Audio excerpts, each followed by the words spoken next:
That's it. Hello everyone, welcome. Sorry, let me go real quick. I always have to do it this way. I have to do it this way. Hold on. Hold on a minute, sirs and missuses. Alright.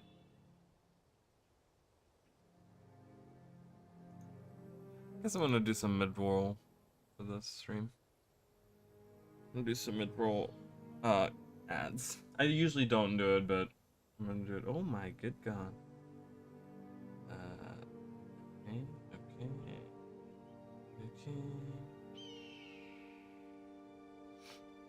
What's going on? What are we? Oh, I didn't even see this posted.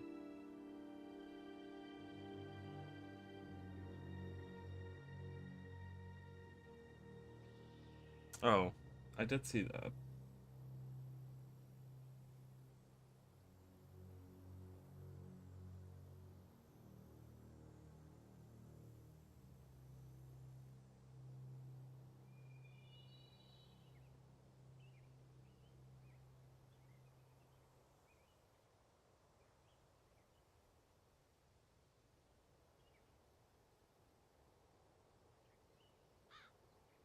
Sorry guys, just replying to that real quick.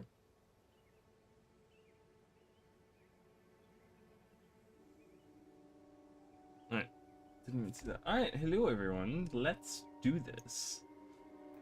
So, I hope you guys are doing well. I did not, unfortunately, I know I talked about that I've been working on 5 different videos. Unfortunately today I haven't really done any. I'll probably, after I finish the stream, I'll work on the scripts a little bit. But yeah, I'm still working on some videos for you guys, so stay tuned for that. So what are we doing today? Well, let's see if I and I'm gonna try to do it with just these guys.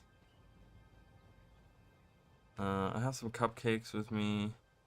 I guess that will be fine. What is this? I don't think I need that. I can sell that. I've been getting a lot of golds. I know there's gonna be like ads for people as they come in, so but yeah, we're starting here. Where is this? There it is. We're gonna do a dungeon today. It's called I gotta check real quick to see if that is like today's but we're doing Rragar's Menagerie, which was the only place in Guild Wars 1 that you could find Fleshreavers. They were like introduced for Eye of the North, and then they were only used like one time. Kind of a waste of an enemy type. Then you just use one time. So what do we have for Vanquish here? Vanquish. Oh, I have too many of those. Okay. Gate of Pain, which is in a bounty. Yeah, I have Rragar Man Eater, which is fine. Hey, welcome you guys. Welcome in. So let's do some. Let's kind of move some stuff around here. Let's put that Warrior Tome in there. I'm trying not to have to leave my group, so I'm trying to go like beep beep beep across all these different things. All right, we'll go from Long Eyes Ledge. Yeah, it's easier that I think it's easier that way. I think it's a little bit easier. I guess there's like multiple ways you can go there, but yeah, I tried to do it the other day and I kind of failed, but it's actually a really beautiful dungeon. So we're gonna do that dungeon. I'm gonna try to do it hard mode. Hope I don't fail. We're gonna look at some treasures. Yeah, and we're gonna explore some fun stuff. Oh, I was doing. I hadn't in a long time. I totally forgot about the Have you guys recently done the chart battle plans where you can go on these missions and stuff? I just found like a couple battle plans and I was like, oh, I remember those. And I went in and I did the like battle plan stuff, and it's and I was like, oh man, yeah, they're like actual missions you go on. It was really cool, and I was like, man, I totally forgot that this was a thing. So I highly recommend that if you guys haven't done that in a while. But yeah, welcome in. Hope you guys are doing swell. Alright, mandragores. I don't like mandragores. So you have like these black wolves as well. They're really cool because they're like actually like I wish in Guild Wars 2 I wish we had more skins. Like this black look at this black wolf. He looks really cool. With the red eyes and stuff. He's really cool. I love him. And he can charm them too. I have a phoenix. So the phoenix pet is like a statue that you needed to make.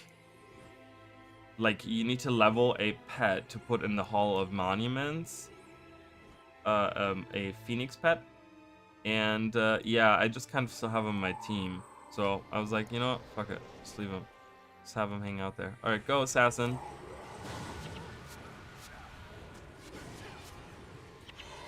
My good god, look at these guys. Interruption for days. Can you guys... What are you... Did you see them just running around? What are they doing? What the fuck was that? You guys died, like, to the first enemy group. I cannot even believe that. Take that. I'm gonna run in. Light of Deldrimor! Cannot believe they died. Right off the bat. This is not gonna be good. That's okay. We'll try our best. Hey, Emily. They were tough. Yeah, well, the ones I just did, I don't know if there's like a difference between normal mode and hard mode. I just did a couple of normal mode ones earlier today, and they were actually pretty easy, but it's really cool because they bring you into like Ascalon, into like the dragon's gullet and the Flame Temple corridor and stuff, like those random areas that you don't really go to. Oh, look at that headshot. Snap headshot, it says it right there. You guys can't read it, but it says snap headshot. So this skill is really interesting for those of you that don't know. So this is like a sniper skill. Welcome to Grothmar War Downs, by the way. This is like what it looks like. There's supposed to be, well, over there is where they build the Blood Legion garrison or whatever you call it, you know. And then we have Long Eyes Ledge is actually like a destroyed house that you can find. Yeah, this is like the, and then we have Kralkatorg over there. We can actually see Kralkatorg in a minute. So, but yeah, we're going through the forest. But yeah, this skill right here is really cool. So this skill, I really love this skill. I think it's not that great, but it's fun to use. So it does like 90 piercing damage, and then the enemy starts bleeding. But you have a 10% chance on a regular enemy to do 900 piercing damage, or if you are hitting a char with it, because this is like a Ebon Vanguard skill, you have a 25% chance of doing 900 damage, and it can literally just kill the enemy. It's really cool. The Titan quest, yeah, probably, because it didn't seem very tough to me, honestly. So, oh wow.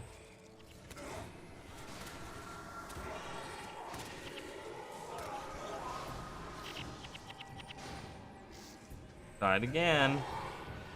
I swear to God, I did it the other day, and I got like through this area with the same group really easily, and my pet just died, which is never good. Go for the healer. Why is this? What is this? Why is this group so bad? Alright, we're gonna redo this. We're getting resurrected anyways. Why is this grab? This group is like bad. I don't know why. I have them all set up for hard mode. I should at least. Alright, we're gonna try again.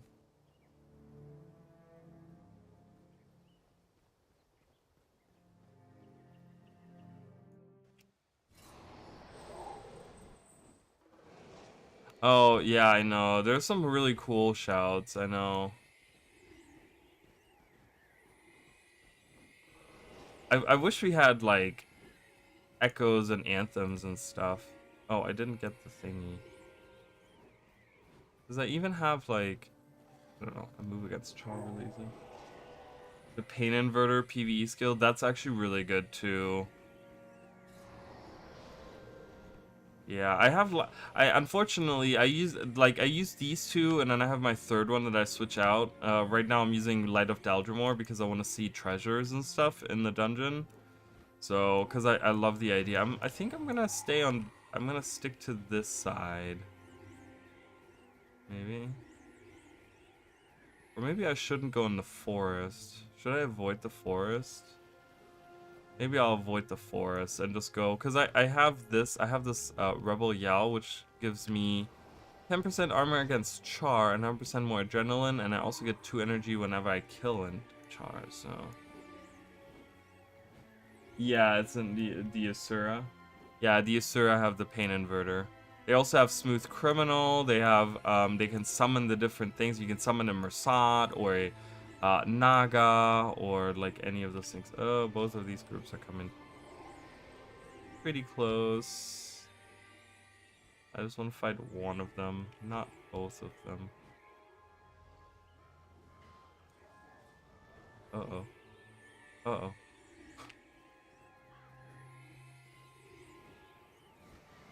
Oh my god, are you kidding me? Look at this. Sticking together. I hope that group splits off. Split off. Yeah, go over there.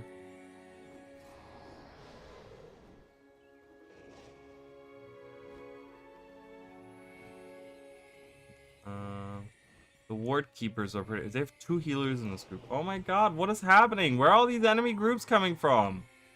Holy shit, it's like an army of Char. A wall of Char over here. No wonder they're winning the war.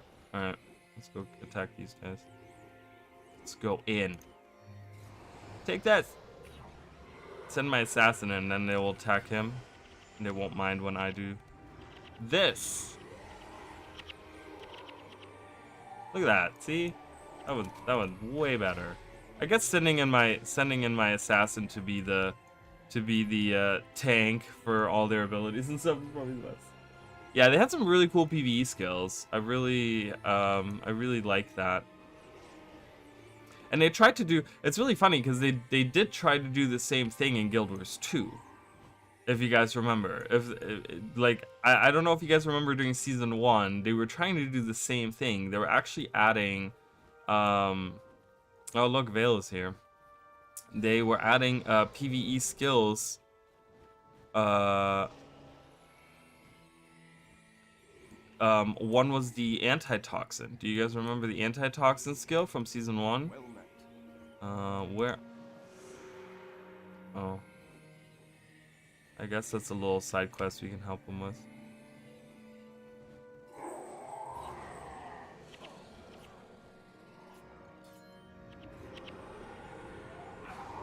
Really? You guys didn't interrupt them? I have like 300 million interruption skills and you guys could not interrupt them? That is really sad. What are we doing here? Are we killing this guy? I guess we're killing this guy. Or our friend Vale. Look at this guy, all by himself hanging out here. Here, take this. And take that. Yeah.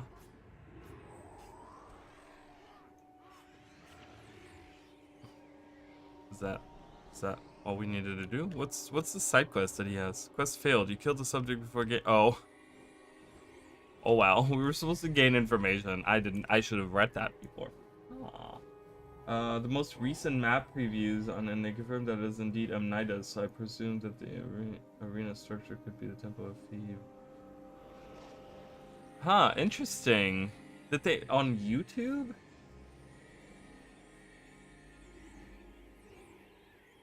The most recent map previews on YouTube and they confirmed.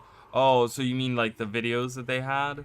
And they confirmed that on there that it is Amnitas.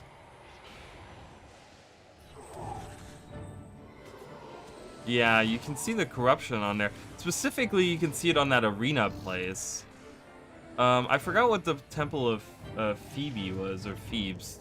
Temple of Phoebe? Phoebe? Is it Phoebe or Phoebe?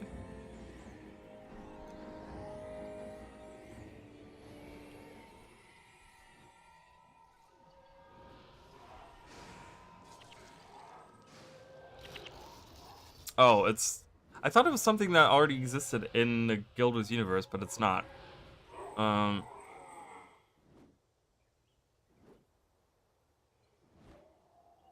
It's probably one of the two. It's probably one of the two strike missions. It might be the Cosmic Observatory too. Look, it's Kragator, guys. This is where the Metal Legion band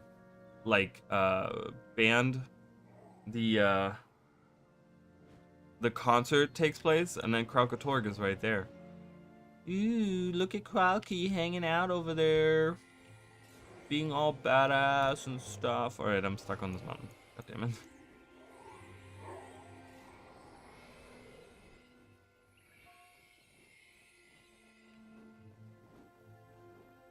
What? He's already dead. Why are you giving me this dialogue? Shut up. I killed him already. Jeez, we're leaving. Guild Wars 1. People love it, man. People love the whole Guild Wars 1 thing. Dwayne's blessing upon you. Oh, I didn't kill enough. Alright. Goodbye. Enough dialogue. We've already failed the quest. Not sure where they're keep... Yeah, so we don't even... This is a really cool area. I really, really love this area. Because you have this, like... The burning forest in this area is so cool. Like, you cannot tell me that that's not a badass place.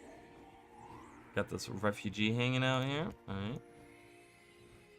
And let's go behind. This is like the fortress that you go to where you defeat the Flame Legion.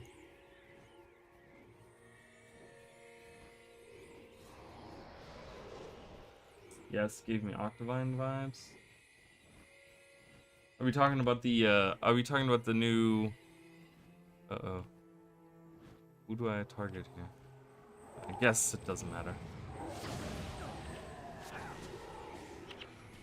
Yeah, I got a headshot. Nice. 1 arrow, 1 kill, it says. Ooh, go, go, go, go, go. Get that ward keeper. He's a douche. He's a douchebag. Oop, dead. He's a dead douchebag now. Yeah, another headshot. Nice. I love this area right here. So we're never able to go this far because this is like the ooze pit, right? So even in Guild Wars 1, right, we're kind of constrained to, you know, exactly the same map size as in Guild Wars 2. Okay, because the ooze pit is the very bottom here, and that's where the arena is gonna be in 250 years and stuff. But then you can like look off to the distance, and you can be like, "Ooh, what's over there?" I mean, these are low polygonal like forests on the side, but it's like, oh, there's like areas I can't go to. It's really cool. I was, you know, wish we could go there, but we cannot. Alas, we cannot. All right. Can I avoid these guys? I can just kill them real quick. It's not a big deal. Let's get that profit. Bam. Headshot. Jesus. So good, that skill against Char. It does, like, so much damage. And then I always waste Mind Rack. I don't know if Mind Rack is really good for me right now. Because they die so quickly. Ooh, I got a Blighted Rod. Every time I watch someone play Guild Wars, I get reminded Guild Wars 2 is using this very same engine, and that impresses me again, even after all the years. Also, again, spaghetti code. Yeah, I mean, you know, it's kind of a shame when you really think about it, you know, because you see how this engine works, and you see, you know, how yes, they have improved upon it and stuff, but you can really tell, like, you know, this is like a 2005 engine, you know, like this is maybe something that they shouldn't be using for a game in like 2023, you know what I mean? So I know that they can't just like, you know, obviously they can't just rebuild the whole game from the ground up, but yeah. Oh, okay. Oh god, I hate these elementals. That's okay, we'll get through.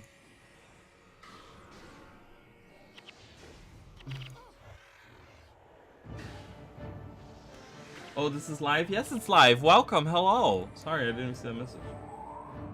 But yeah, I'm excited. That is probably, so in that video, they're probably, you guys are right, it's probably one of the strike missions that we see in the video, that the map update, quote unquote, that they released, which is really cool. I think that's really it looks really interesting. I hope that whole map is like that, with the white and gold like city. Like I said, I hope it's like the abandoned city of the Astral Ward. That's what I'm hoping. It's like an abandoned city that was taken over by Kryptis. I would love to see that. I would love to see that. Okay. Attack. What are you doing? Another black wolf. But this time it's like a blue. Or blue. That's clearly green. Wow. It's a green. Like a bright green. It's not like a weird, whatever that is. Alright. There's elementals coming, guys.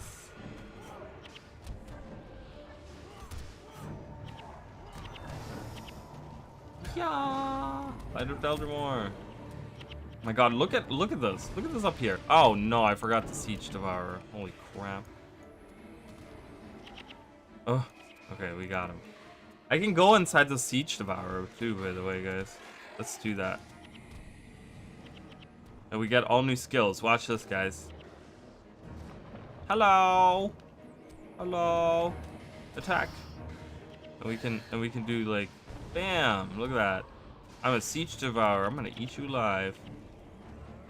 Oh god, we have Brawl. We have Brawl attacking us. Oh my good god, Char. Take that. Wow, look at that damage. Holy crap. Jesus, what is going on? Where are all these enemies coming from? Holy be Jesus. Everyone. Can we just... Oh my god, now we have more enemies joining? Holy crap. Oh, my energy is like way not here. Take that. My god. How annoying. Alright, let's collect some items.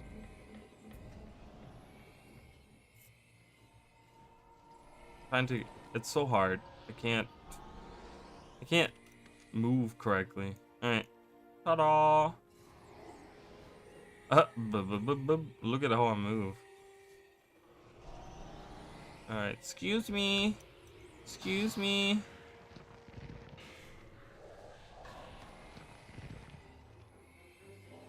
My energy is like, I'm way overcast on my energy, so I'm trying to get through this without like getting too many groups involved here. I don't know.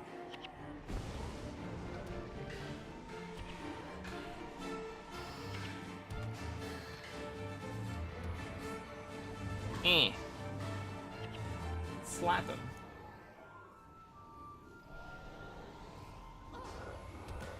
The Astral Ward armor is the one all the wizards are wearing. Well, most of the wizards are wearing the Astral outfit. The Astral Scholar outfit, right? That's what Zoja is wearing. Zoja is wearing the Astral, You know, it's really fucked up. Let's talk about that for a second, okay? Actually, that's a great subject to bring up because, you know what the fuck Zoja is wearing? Zoja is wearing an outfit, but she's having a custom headpiece that's equipped. Why the fuck can't we do that as the players? Like, what she's wearing, what she's using is actually a is there a way to, like, what is this? Move faster. I can get some health. All nearby foes are struck and knocked down. Well, no one was next to me. That didn't really do anything. Yeah, so she's wearing the Astral Scholar outfit, but she has the tier 3 Asura armor, light armor for the headpiece. That's what she's wearing. So it's really fucked up that NPCs get to do it and we don't get to do it. Really fucked up.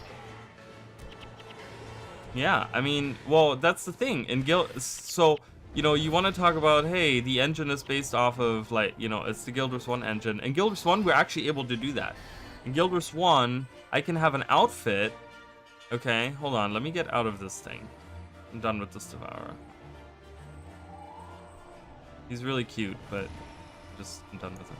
So I can wear an outfit. Okay, so I have an outfit body type, like a body armor, but I can wear my headpiece if I want to. See that? Not that that looks good right now, but yeah. So and you can equip different headpieces from outfits. Outfits in Guild Wars 1 came in 2 pieces. You had the headpiece and you had the body piece, and you can exchange them and you can like interchange them and stuff. They should definitely do that. They should 100% do that. Like, it's really stupid that we're not able to do that when in the first game they literally did that. It's crazy to me. It's crazy, guys. All right, we're here.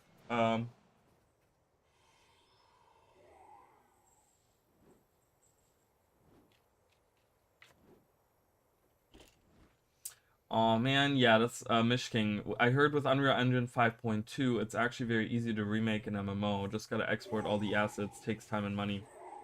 Probably something Arena doesn't have a lot of at the moment. Well, I don't think that it's, yeah, we talked about this yesterday. It's probably not necessarily like that they that they don't have the money, but they probably just don't have the budget. Like they're not getting provided the money by NCSoft. That's probably what it is, right? Imagine IBS instead of having those pointless masteries. We got a Siege Devourer mount instead. Oh, that would be really cool. I would like that a lot, actually. Maybe it is a hairstyle and she disabled that armor. Well, it's not. That's the thing, because you can tell exactly that it's like I guess you're making a jabe at like, hey, you can wear headpieces, but not that. But it's not, and I hate it. I can't sell anything. I'm full of like stuff already, and I can't sell anything. That's okay.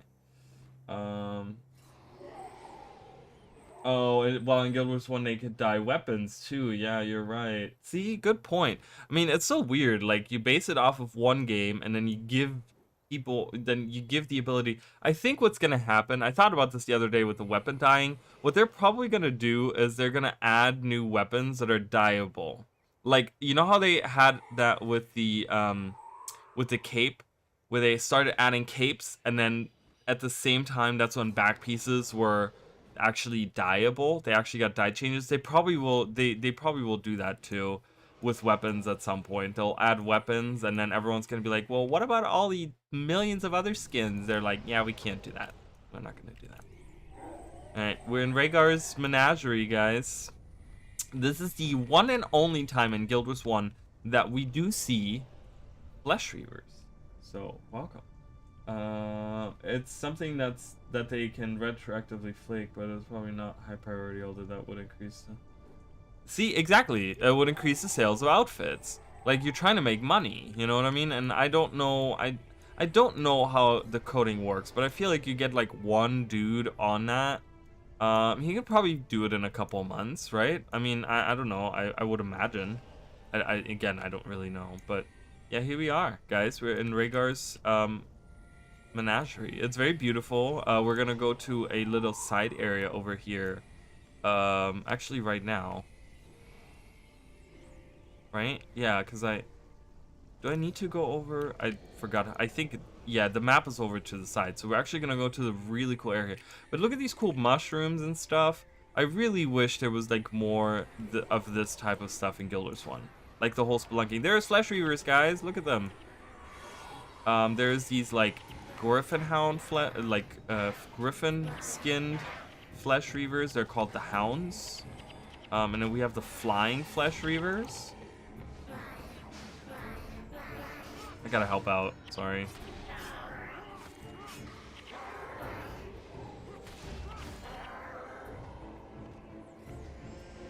I think we'll see them in a little bit of a brighter light in a little bit, but...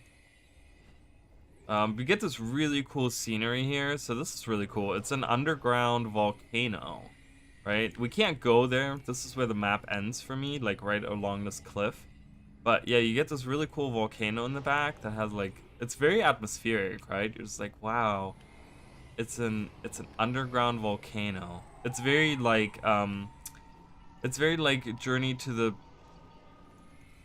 what is it called? To the center of the earth or whatever that's called. I forgot what that's called, but it's kind of like that, right? Where they find the like a whole world underground.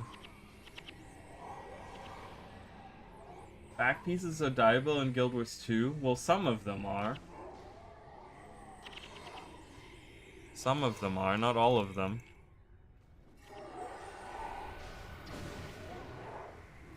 That's the thing, because they retroactively did it. So they had like a bazillion pieces that are not dyeable. And then they added new pieces that are dyeable. And it's kind of like cool. Because there's a bunch of old pieces that I would love to use. But they're not dyeable. So you have to like match it with your armor. Or you have to match your armor to the back piece. And it just doesn't always work out. It doesn't always work out. I think they could improve the current bloodbound weapons that level with you. They're only rare quality and you can put sigils in them, but they... Yeah, I really think there's like a system for that, you know? I do think about that sometimes. I'm like, first of all, they're rare, so who the fuck wants to use them? You're correct, right? They should be... Oh god. Okay, so the Fleshreavers are fighting the Char. Let's see who wins.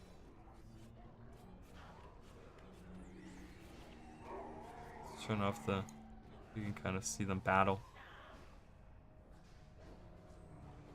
Alright, let's go in. Let's third party them. This is world versus world. Go! Let's get this guy over here. Bam. Get a Chaos Storm out there. Look, this is Chaos Storm, guys. Chaos Storm in Guild Wars 1. It looks way different.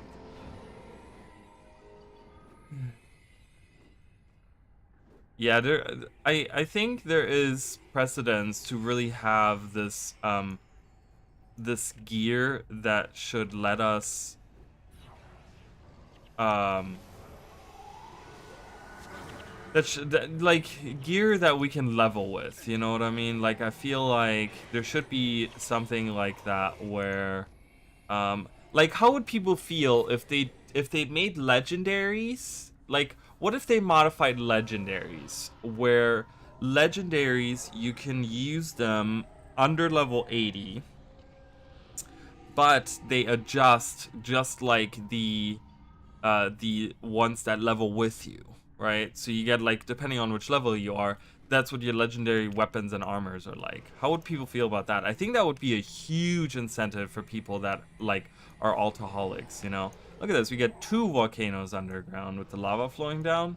It's really atmospheric, it's very cool, looks really nice. I can't go over there, but you know, here it is. Ta-da! Alright, we have the area map. We have Blobby over here. You can feed Blobby morsels of Fleshreavers.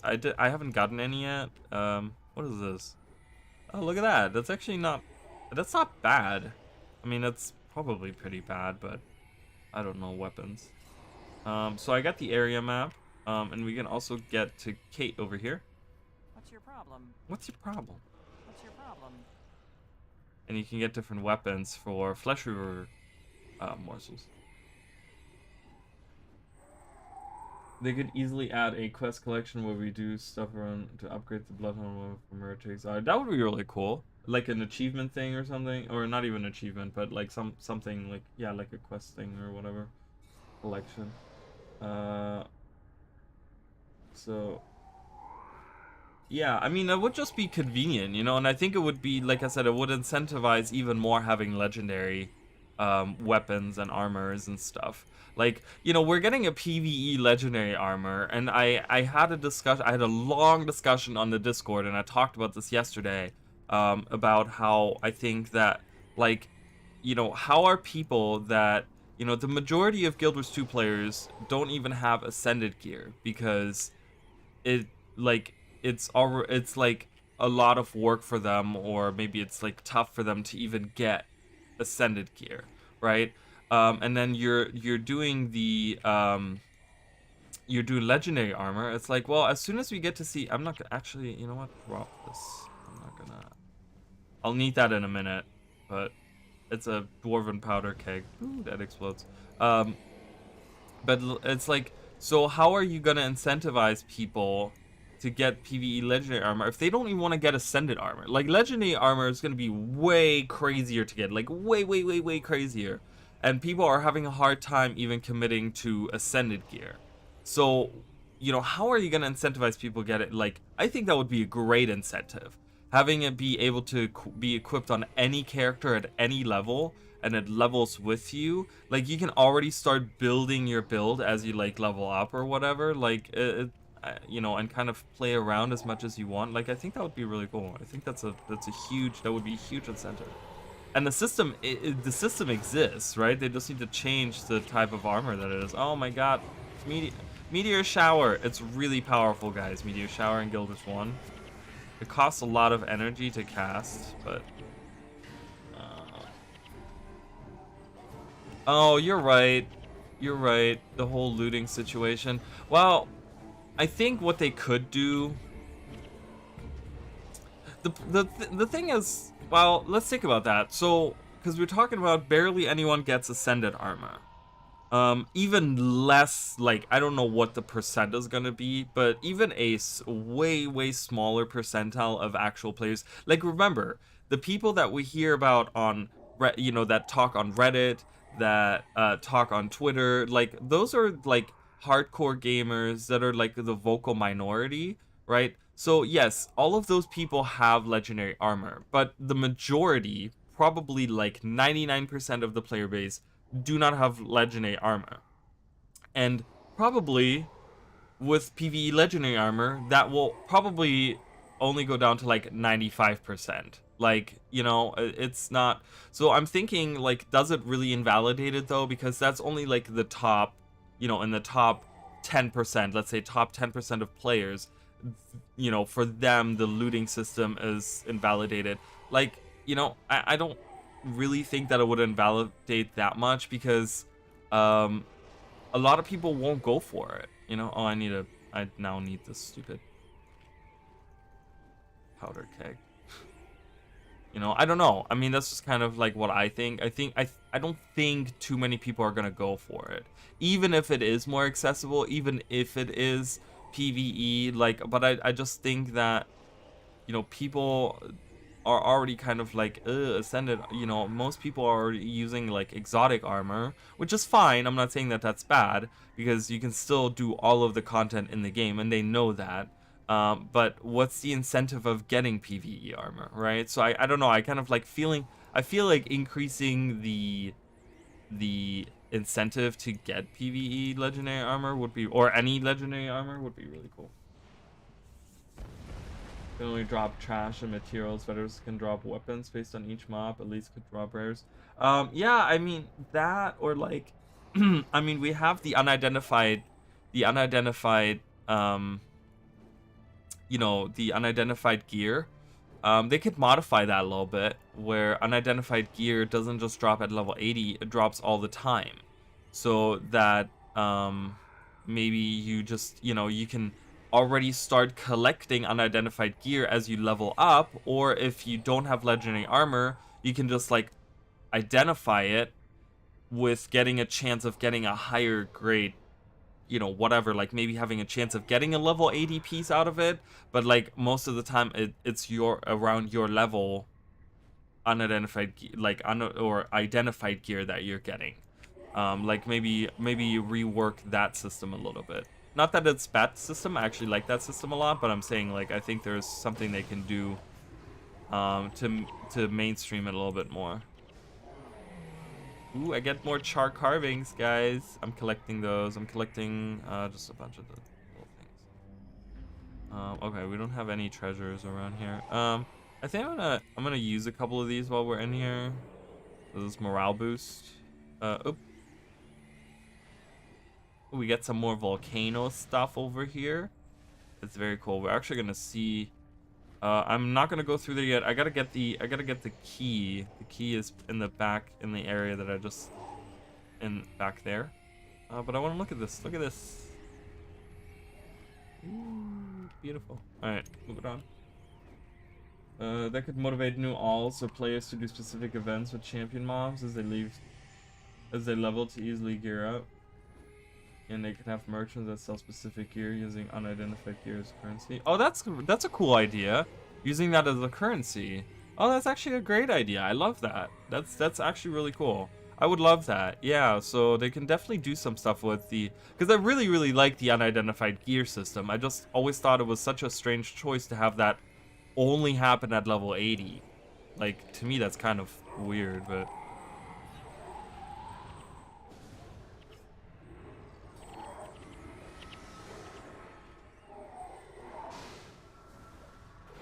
Kill that Shadow Blade. I think there's probably something right here. No. Oh, but there is something up there. Oh, there. Oh, the door opens. I was like, what do I do now? Alright. Oh, yeah, so there's Rragar, Man-Eater. He's right there. This is the big baddie. He's the guy that is, you know, he is the one that's raising and keeping these Fleshreavers in here. And he actually has some dialogue to say. He says, or we say, we found you and your vile creations. Surrender, Rragar, and we might let you keep your limbs. Humans here? Blast. It's not yet time. And I think I better have his quest. Have that.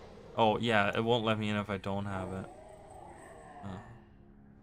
Oh my god, look at all the shit that I have here. This is bad. Veiled Threat is what it is. So this actually, I didn't even read the quest. This is actually something that you get at the Doomlore Shrine, which is a, this is where you fight the, so in Guild Wars 2, in Grothmar Valley, you can actually go all the way to the Doomlore Shrine. This is where you fight those ghosts and stuff. This is actually a dungeon. It's called Cathedral of Flames. You can actually go inside of it. In Guild Wars 2, they won't let us go in. And the boss of that event is actually the boss of the dungeon.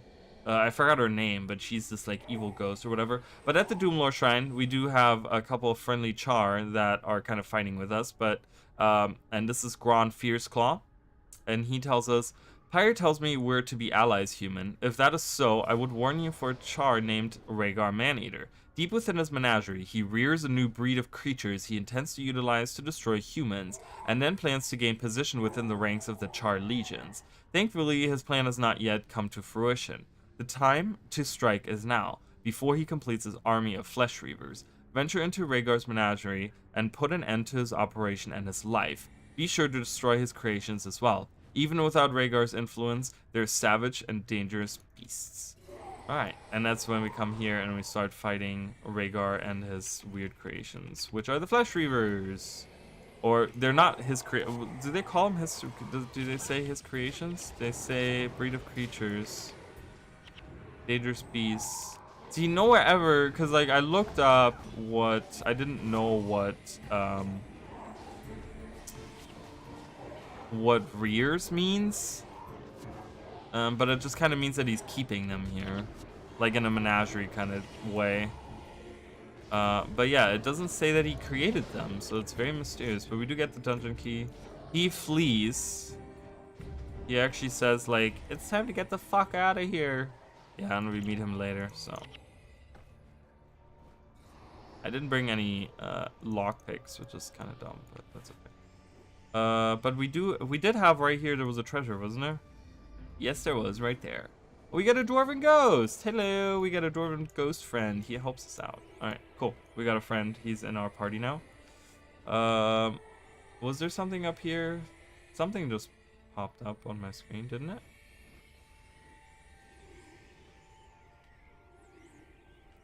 I heard something. Was it the one that I just... Or is it like in a different area? Hello? I like getting these treasures. Yeah, I don't think there's anything. You can see them on the ground. With Light of Deldrimor. I don't think there was another one.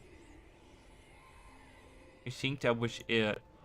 I think the one ping that I got was the one that I actually unlocked. Okay. I love the skills that make you hold a vase. The soul of the Saint Victor urn, but it sucks. Yeah, unfortunately they can't, you know, unfortunately it's just a different system, so they can't really have you hold items, I don't think. I mean, that would kind of They probably can do that, obviously. Like, we can hold things in Guild Wars 2, but it might, like, invalidate the way that you can fight. Might be even exploitable in some way. Alright. We can find more treasures here, too. I love this area right here, too. You get all this, like, volcanic activity. It's really awesome. Ooh, we have a treasure right over there. Right up here. I was like, where is that? Look, it's a treasure. Oh, it's a secret switch, guys. Oh, with a secret door. Let's go in. Oh, look at all those treasures that are popping up. Secret switch. A secret passage has opened. It's not very secret. It's a giant door. Alright. This is environmental damage. We're getting burning damage here. Gotta be careful. Alright, give me some of these treasures, yo. Where are these? Oh, right there, guys. Look at it. Oh my god, I'm gonna be rich. Oops. Level 1 doesn't really have that much. I got 72 gold out of that. And gold is not the same as it is in Guild Wars 2. Gold is like copper in this game.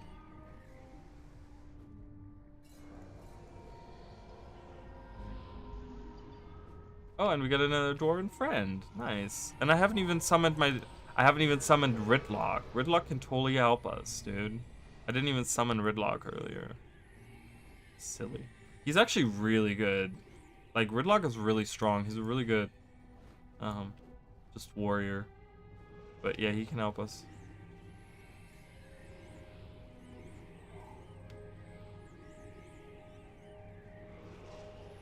That's what I'd like to think. So this is my own headcanon, guys. So the time that Rragar, I know it says legionary and he's actually tribune already. Like, I guess it's supposed to be him before he became a tribune or whatever. But I tell you what, my headcanon is that when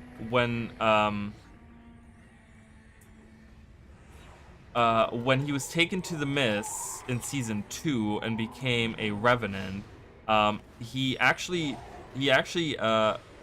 journeyed to Guild Wars 1, and he's actually playing, like, it's kind of like Fractals of the Mist, but he actually goes to Guild Wars 1, and that's how he can channel, like, Glint and all of them, because he actually ventured with the Guild Wars 1 heroes to meet all those characters. So he meets, like, Vantari with us, and he defeats Malix with us, and he meets Glint with us, and, like, he sees Jalis and stuff. Like, that's my headcanon, okay? I know that's not quite how it works, but this is kind of, I'm gonna go with that kind of thing. Is there a treasure here? No. No, there's not. That's okay. We have to go over this way. Don't even mention it? What do you mean?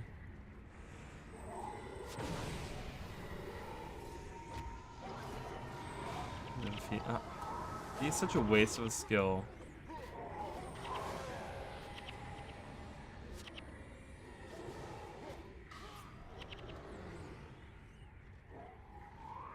I waited 584 days. Was that the exact, is that the exact days between, like, the release of that episode in season 2 and Heart of Thorns to come out? Or when Heart of Thorns came out? That would be really weird that you would know exactly the days. Oh, this is where it gets tough, guys. We get some oozes that pop up. Not sure why he has oozes down here, but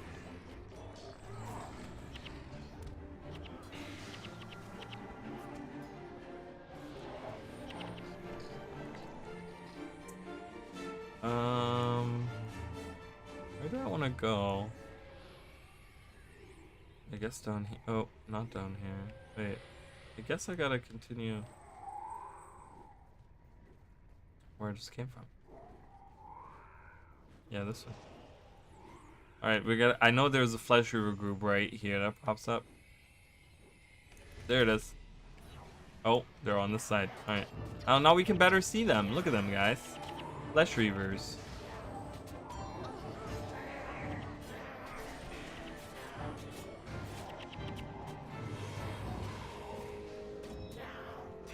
They actually use Paragon skills, which is kind of cool.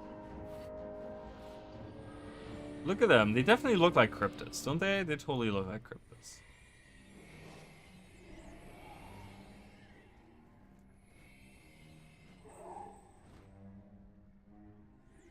How am I traveling with Rragar in Guild Wars 1? So there's, in Guild Wars 1, I don't know, you guys can see it. I don't know if you guys can read it, but, so there's summoning stones in Guild Wars 1.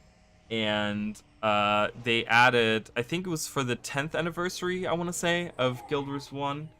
Was it the 10th or was it the 15th? I'm not sure, but they added an item that you could get, which would summon, you know, there's different crystals, summoning crystals that you can get, and they added one which was the Legionnaire summoning crystal, and they actually just, yeah, so you summon Rragar in Guild Wars 1. From Guild Wars, or from Guild Wars 2 in Guild Wars 1, yeah. So, he kind of hangs out with you. They kind of, I don't know why they picked him. I think they favored Char in a lot of ways. You know, they have the whole obsession with cats and stuff, so, but I'm okay with it. I love it. He's really good. He's really strong. He's a really good help. And Ooze. We get 2 groups. That's not good. That is indeed not good. We can use this. Ooh, there's a treasure right here.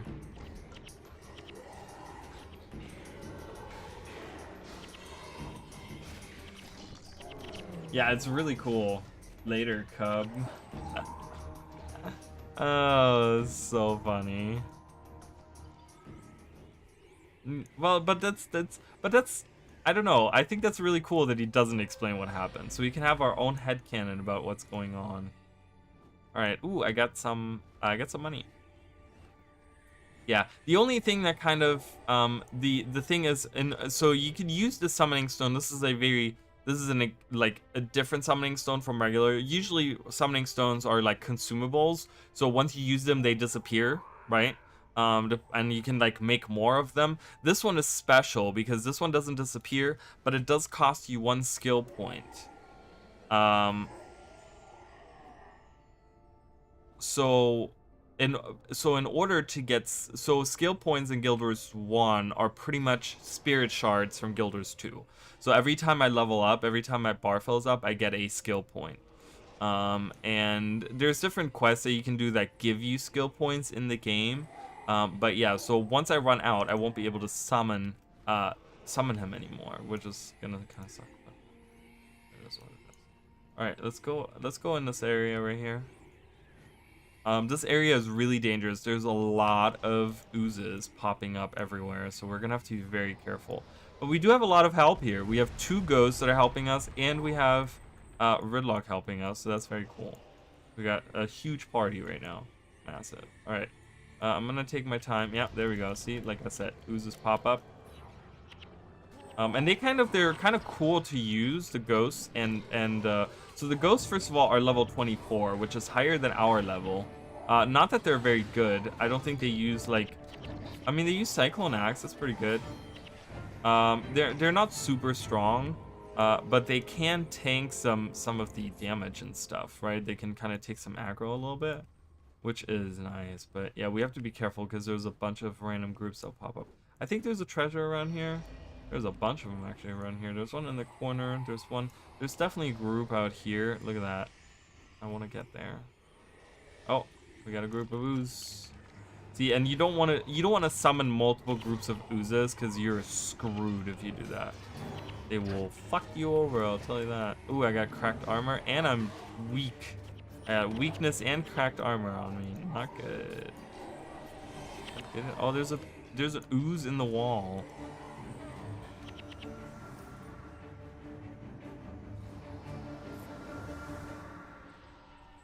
It's like I can look through the wall. It's like, is there passive? Oh, look at that. What secrets do you hold behind there, mister? Is that something that I can explode? Like, is that like a secret passage thing? I don't know. I'm gonna go back at a a powder keg, which is right next to this beacon. Oh, did I talk to the beacon? I don't know if I talked to the beacon. I always gotta talk to the beacon. Beacon. Oh, I already talked to it.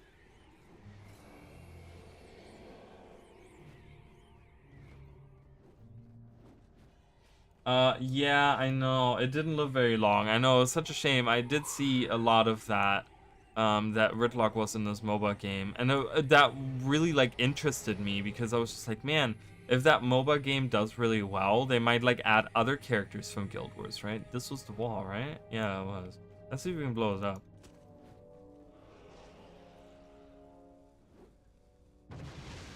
Oh, no, they just like blocked it off, I guess.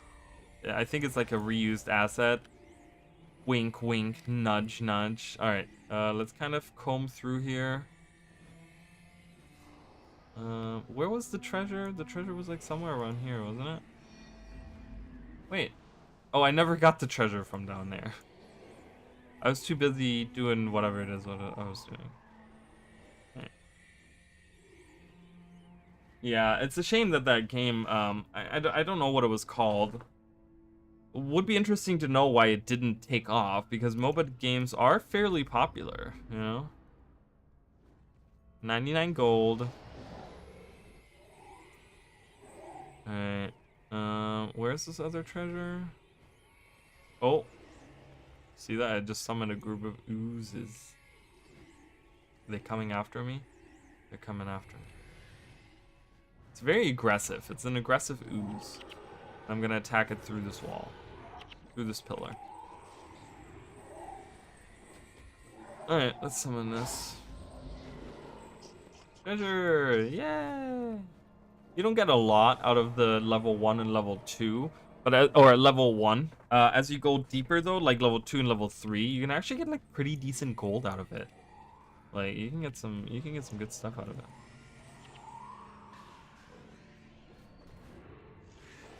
Go everyone. Look at Rragar over there. He's doing really well. He's the beast. I'm glad that I have his summoning stone. Shimmering ooze. Get him! Alright. Oh, more Uzis. More oozes. More Uzis. Oh, there was plans to add Kaith. That would have been really cool. I'm not like a huge fan of Kaith as like a character, but like in a MOBA game, who gives a shit what her character is like? I would have loved to have seen her abilities and stuff. Ooh, there's a prophet. I gotta kill the prophet. He's a healer. Get him! Bam, look at that. Killed him.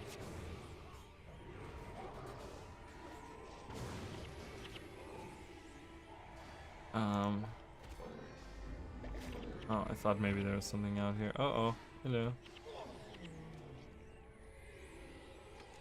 Oh my god, we have all these things to collect. My inventory is almost full. I guess I can throw out some of these really shitty ones. That might actually yield me some money. Oh, there it is. I was like, where did the thing go? More money.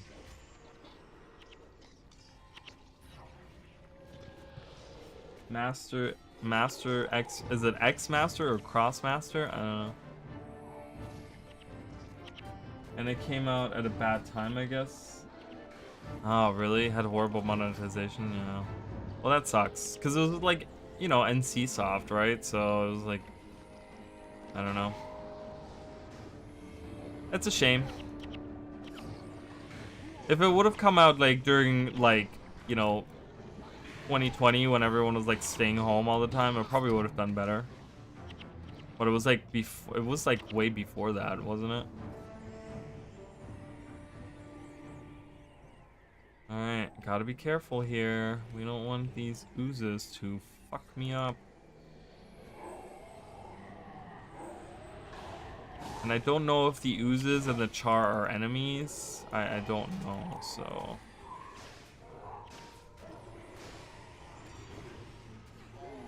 Oh god. Oh god, we got a second group coming in. Gwen just died. Gwen died, guys. She died again. Oh my god. No!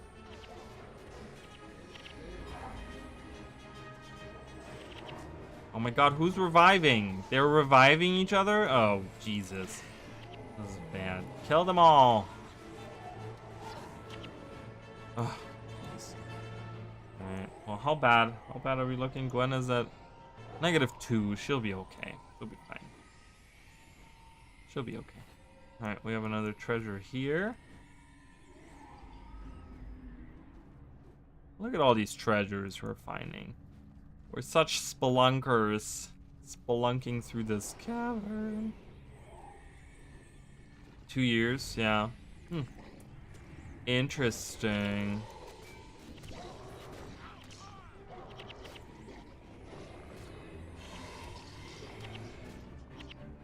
Ah, oh my god, let me summon, let me use my ability, please. Treasure. What is this group doing over there? We could get a morale boost out of those guys. I'm gonna wait until I can recharge this. I can use this.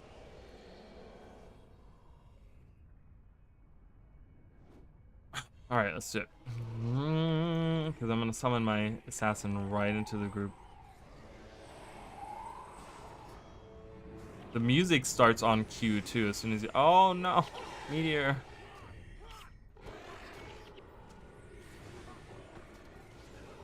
Kill him. Kill the warden. Jesus. 300 points. Look at that. Oh, look at all these reputation points we're getting. Look at this. I'm not, as you guys can see, I haven't maxed out like anything. This is my main, and I haven't maxed out anything. I do not have God walking among mere mortals. I don't have that title on any character. I've never made it that far. Okay. Oh boy. Hello. Hello. Okay.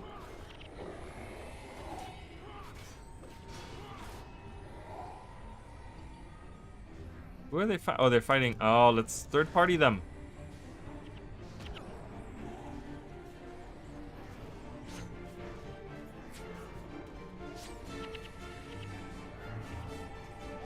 Go, go, go. Kill them all. Ooh, look at this.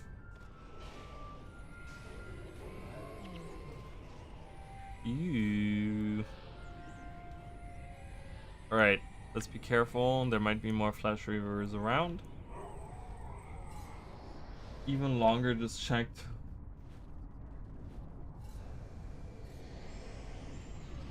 Why is it point 375? That's weird. There's a private server version of MX. Unsure if it stopped though. It might be, perhaps. Oh, there's more back here? What's going on? Where are all these enemies going? Because this is like leading us downward. Why would we want to go into the is there like treasure back there? Oh, I missed 2 treasure chests. I'm just leaving my group. Wait, they're reviving each other. Oh no, oozes are popping up. I was like, I just saw new enemies pop up, and I was like, are they reviving themselves again? Yeah. Right. Are we gonna help? No one's gonna help poor Gridlock over there? Bashing on the oozes. Oh, it's dwarven stuff that we're getting. That's right, that's what we're getting. Where's my dwarven?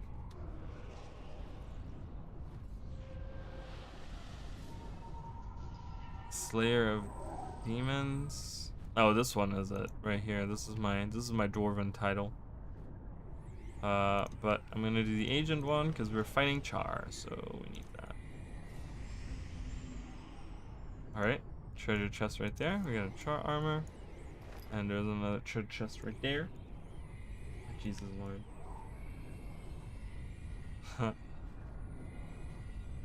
That's okay. Maybe someday we'll find out. I don't know. I'm okay with not finding out, you know?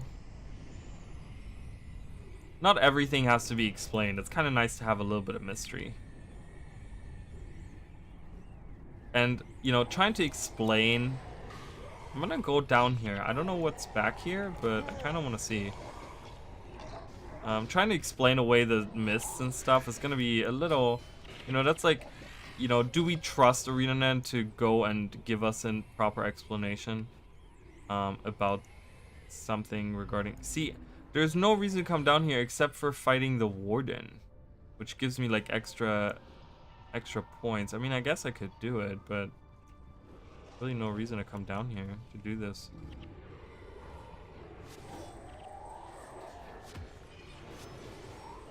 I'm gonna keep my assassin until I actually get into that group.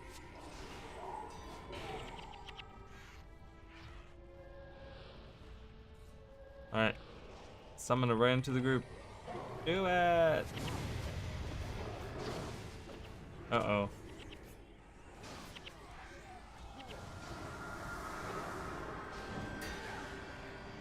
Did I just get a skill point? I did. My inventory is full. Great. I'm gonna drop everything that's... Or actually, you know what? I'm gonna break down everything that's... I'm not gonna break those down. I want to fill up on materials. That I'm gonna leave. Oh my god, that was not a lot. I'm gonna throw out some of these white... white weapons kind of suck anyway, so I'm just gonna... I'm gonna leave them on the ground here. Alright. Nope. Okay. I don't need any of those. Alright. Moving on. I do not want the whole human thing to remain a mystery, though. I do hope they go into some explanation. You mean the humans' home planet? Oh, well, yeah. But I'm saying, like, you know, because the thing is, the human thing has nothing to do with the mists. They come from like a different realm. They just traveled through the mists. You know what I mean? So if they give us an explanation about the humans, they don't necessarily have to explain anything about the mists. They can literally just say, oh, here's a portal that leads through the mists to the original world of the humans. And it's its own realm, right? But it's not like in the mists or something. I don't know. It's just, I feel like bringing them to like another realm. But Rragar was like in the mist, which is like kind of the world. Like, I feel like the mists are like an in-between world between like the actual worlds or something. I don't know. I mean, it's not really what the mists are, but again, it's kind of weird to explain the mists, you know? But the human thing, they could definitely do.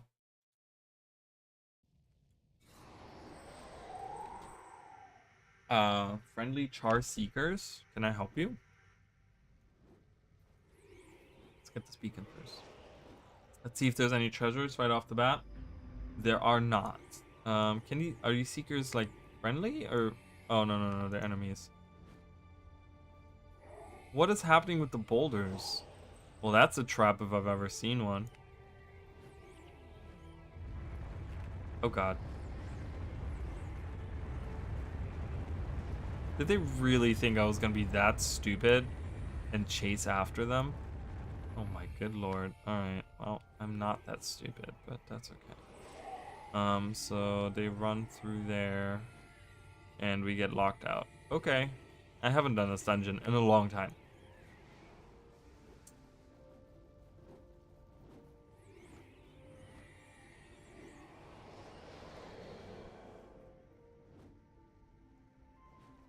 Yeah, I mean, the gods' origins or like anything about the gods would be nice. Why are you running? Why are you running? It's like that meme. Why is everyone like so bound to not? No, guys, this is a trap. Come back, please. Okay. Apparently they turned around and started attacking us. What is going on here? I'm gonna stop picking up white stuff. I'm gonna stop. Okay, I shouldn't put it that way. I'm gonna stop picking up white grade equipment. There we go. Sounds better. What is happening? Are we just not? I don't know what's going on. I'm gonna summon Rragar. Help out Rragar. Alright, let's see if there's any treasure around. Ooh, behind this door, and there's Beastmaster Cord. Alright. What? Rragar, shut up. Why are you making weird noises?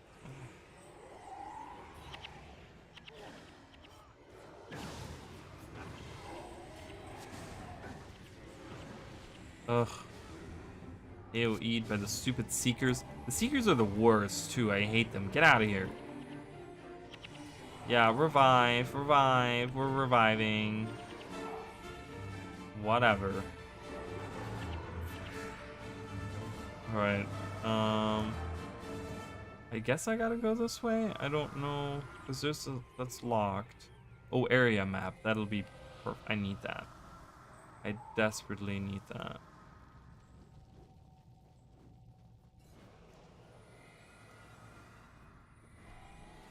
Okay, so now we're on the other side of the door that we were just at, but we can actually now look. Oh my god. Wait. We have dungeon gates, but we don't have a dungeon key?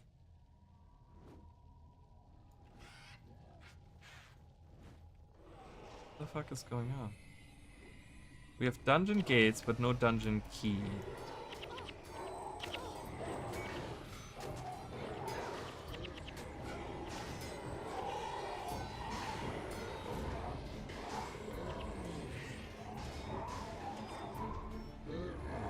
I'm gonna get this defiler.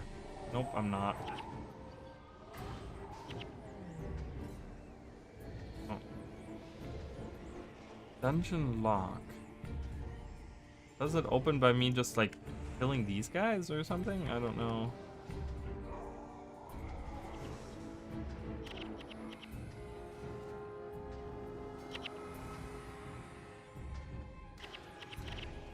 Oh, dungeon key. Okay, it doesn't.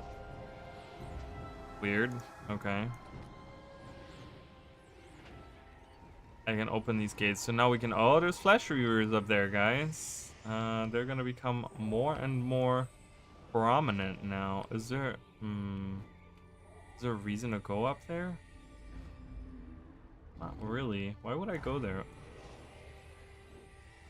I want to go behind that door because I want to go to where the secrets are. I want to go where the little secret. So what do we think? So, you know, on the subject of like exploring other things, what do you guys think is going to be the next expansion after Secrets of the Obscure? Not that I want to, oh, I can't go through that door because the lock is on the other side. Well, that's kind of dumb, but that's okay. I should be able to go around here. It looks like I could. Look, you can have an albino rat as a pet in this game. They have like the weirdest pets, I'll tell you what. You can have a crocodile, a flamingo. They have some really cool pets.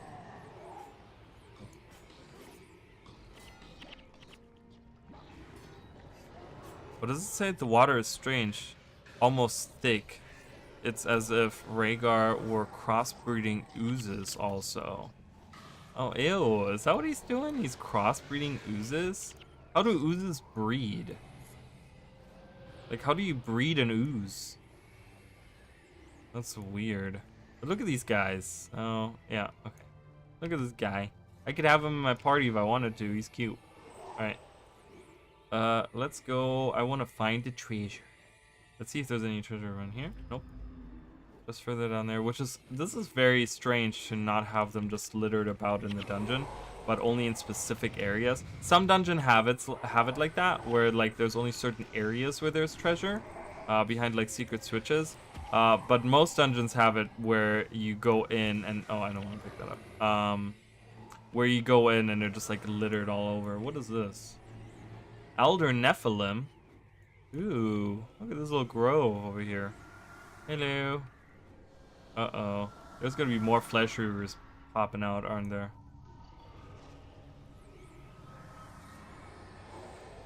Oh, there they are. There's a healer. There's a healer Fleshreaver. That's it? Just one extra, dude? Oh no, there's more. I killed them before the other ones came out. Nice.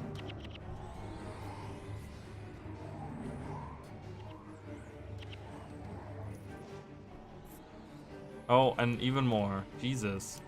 Well, I'm glad I got lucky on that. That would have been really annoying.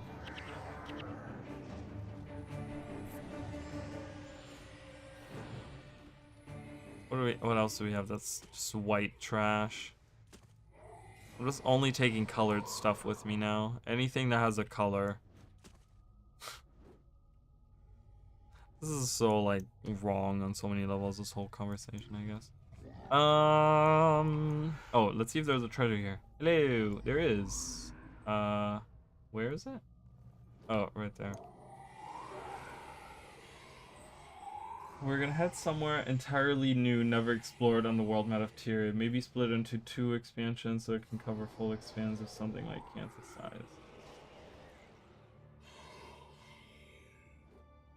Yeah, right? Yeah, so, I don't know. I mean, Secrets of the Obscure is supposed to be, like, entirely new, right? We don't know where map 3 is gonna take. Look, 200 gold I just got out of it. Wow. You know, we don't know where map 3 is gonna take us. Entirely new would be really nice. I do totally agree with that. I think it would be really, really cool. I think 2 options that we have. I think 2 main. So this is the other side of that stupid dungeon I was trying to get to, and there's that beast master dude. There's a bunch of albino rats hanging out too. Jesus. I'm probably gonna accidentally hit one of them, and it's gonna become hostile and die within seconds. That happens a lot. I think the 2 strongest possibilities that we have, I feel like, contenders, or I don't know, it might be 3. I think one of them, I don't know, there's so many options they could do with the next expansion. Because I would love to see like I would love to see like a gods thing, like a, you know, further exploring like the god story, like going back to like, you know, the other pantheon, maybe explaining like the gods that came before them, their parents, right? Because we know a bunch of them have parents and stuff. The other one that I think is viable would be like actually in the depths of Tyria, where we actually go like underground, like we are right now. Going underground, like an underground expansion, an underwater expansion I could see, or like going to like a new continent. Like those are probably the top contenders. I don't know. We'll have to see how the story goes with Secrets of the Obscure, I guess. I also think it is hinting at us finally going underground to the expanse of the underworld. That would be cool. Well, the underworld is in the mist though, like the actual underworld. I mean, if you mean like an underground world, like that would be really cool, right? Because we have that dwarven Oh, okay. Well, I just got ambushed. You seem in a hurry to be devoured by our creations. My Fleshreavers shall accommodate you.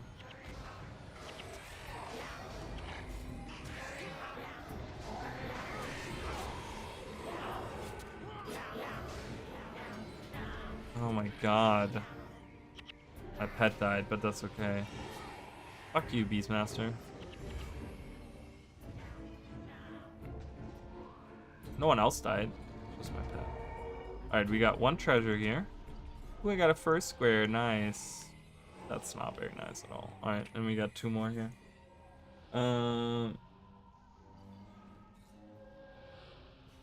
And yeah, Nephilim being the children of angels and humans. Was it angels and humans, or was it angels and demons? I don't remember. I think you're right. It might be angels and humans. Got another 203 gold. Nice. Gonna be rich.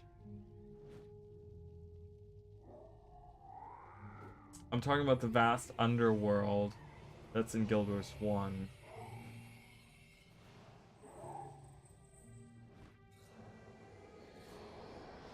But you're saying underground. The underworld isn't underground, though.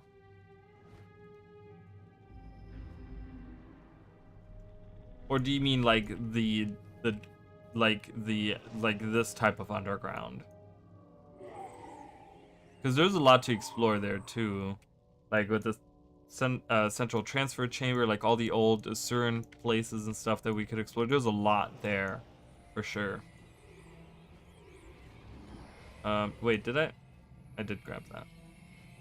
What did I get out of it? 150 gold? That's not very good. Now I gotta venture still all the way across here and go to level 3. My good god. Fallen angels and demons.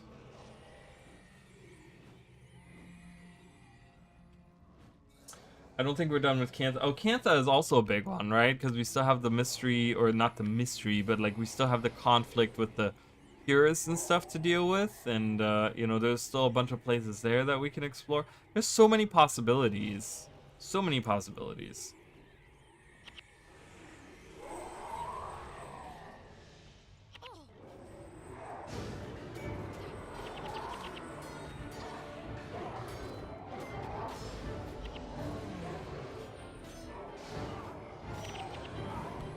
My good god, they just keep reviving each other. Like, it's so bad. That was a lot of damage there, luckily. Ugh, they're done reviving each other. Holy moly. Alright, let's go down this tunnel here. I knew there was gonna be oozes here. I just simply knew it.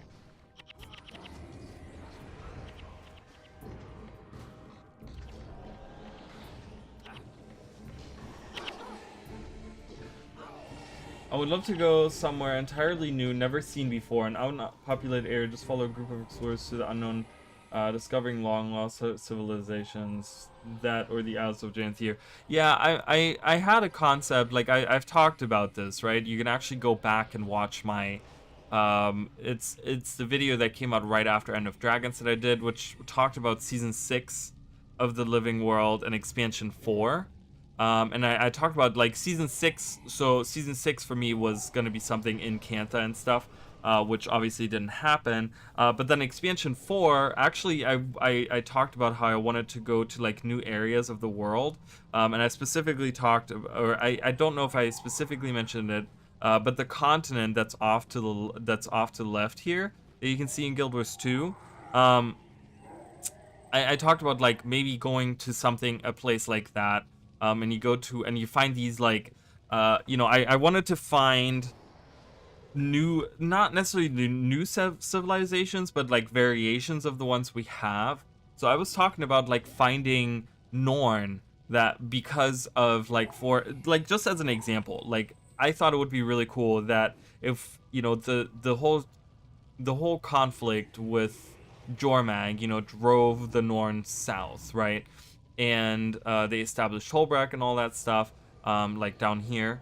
And but what if some of them ventured like off to the ocean, right? And they actually became like sailors, and they became these like Viking, like Norn are pretty close to what like the Viking in how it's depicted in media usually is, right? And they become these like Viking guys, right? And they become like these seafaring people and actually go over to that continent. And you know, because it's 250 years, I mean that's like a long time, right? That between Guild Wars 1 and Guild Wars 2. And in Guild Wars in Guild Wars 1 they're only up here, but they slowly are spreading, right? They get introduced at least 250 years ago. But then they go over to this continent and they actually discover like other spirits of the wild, right? Because we know about the spirits of the wild that are like in the mountains, in the Shiver Peak Mountains and stuff. But like I talked about like a spirit of tiger or a spirit of snake or a spirit, you know, or even the spirit of frog that they do talk about in Guild Wars 2. Like there could be like other spirits that are out there and they hit themselves away from, like physically hit themselves away from where all the Elder Dragons were, right? And they kind of like fled that conflict. And you discover that they just live, they're like the Omicron of the Norn. You know, they have like this other civilization out there and they just like live these other lives, you know, and they're just like these fishing people that are living in like a tropical weather, even though they're Norn. Like Norn are, you know, known to be in the snowy areas and stuff, but they're actually like these tropical living Norn. Like, I don't know, that would be really cool. I would love that, you know, like a little variation. Like I said, the Omicron were really cool and I really loved them. Oh god, there's an Elder Nephilim. Oh, more oozes. How lovely.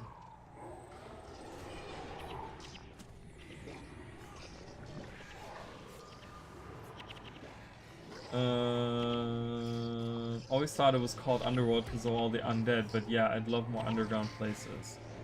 There's different creatures underground. There's some undead. There's certain areas that have undead, like we know about the Cathedral of Flames. That definitely has undead. What's the other one that's big with undead? That's the one down here, right? The no, over here? Yeah, the Shards of Ore, where you actually deal with a lot of like the Orient people and stuff. But there's a lot of other creatures underground too. There's oozes, apparently Fleshreavers.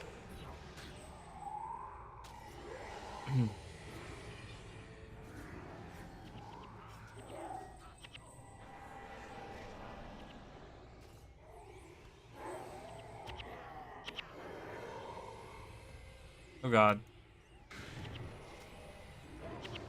Is there a treasure back here? There is, and I'm right next to it. Awesome.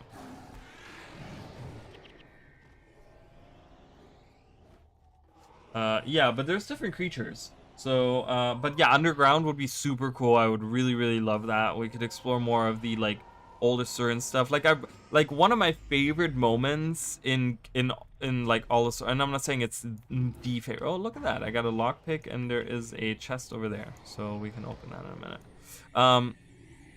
And I'm not saying it's the, like, there's so many really cool moments in Guild Wars 2, I think, like, throughout the story and stuff. But one of the biggest ones is when you go to Rada Novus, right? First of all, the Rada Novus music is really, really cool. And just kind of like, you know, because in the story, it's not, it's very cool the way they do it. Because in the story, you go in and they don't have, like, all these enemies around. You know, you're not focused on, like, fighting. You're really, like, hanging out with your guildmates and you're going down this tunnel, you know, down, and then you start seeing these structures and you start seeing those lights and stuff. They start talking about the lights, how they have like these mirrors that are like inside of tunnels that are like sending down the light from above or whatever, and that's how they're lighting the underground and stuff. And it's really cool and it's very atmospheric, and I would love to see more moments like that in Guild Wars 2. Like I thought that was really, really cool. I would totally love to see that.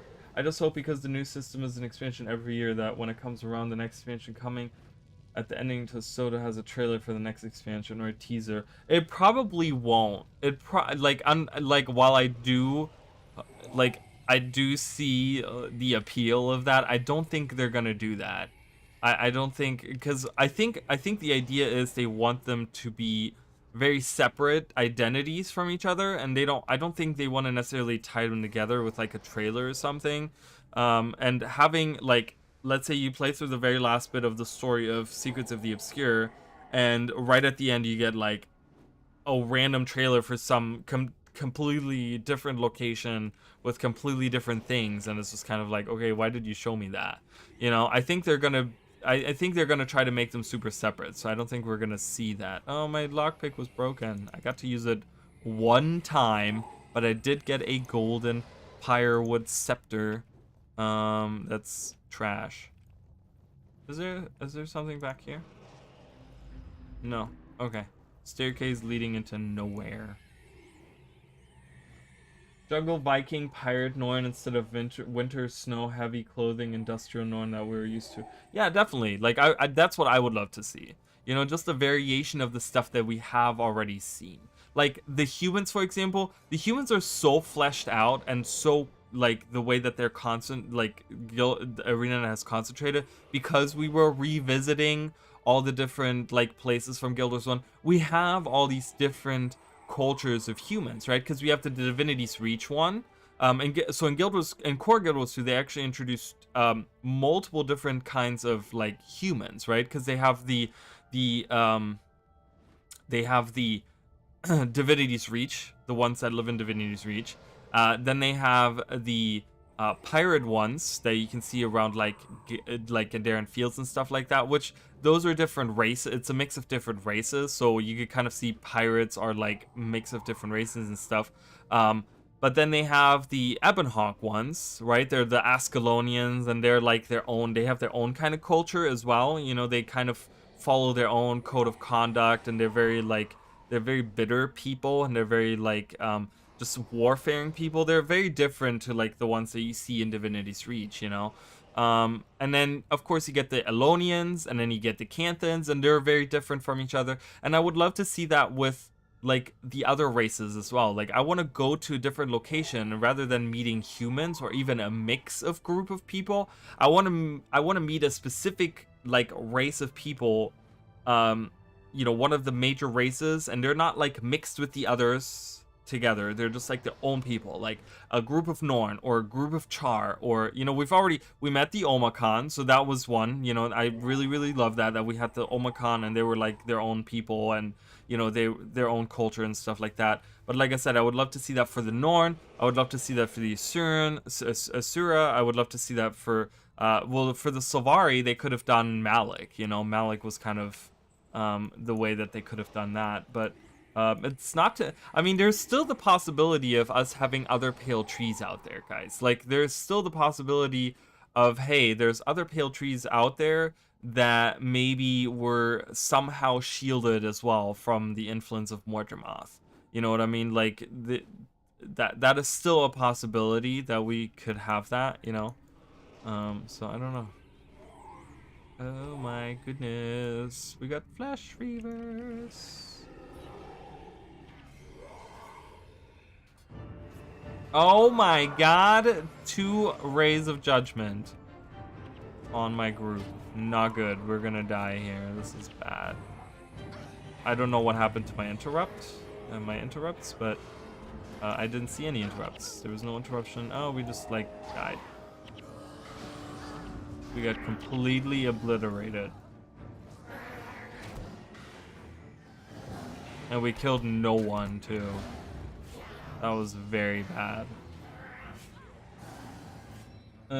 Speaking of music, the music in the map teasers that are in it is really good. It has a very mystical and nostalgic vibe, very fitting for high fantasy. You know, honestly, I saw people talk. Oh my god, I gotta go all the way from the beginning. That is so stupid. There's no other resurrection shrine anyway. I saw people kind of talking about that. And honestly, I haven't even listened to it. So we're all low. So let's give ourselves some morale boost, because otherwise we're never gonna make that. I'm gonna avoid those guys. Oh, maybe there's some treasure down here.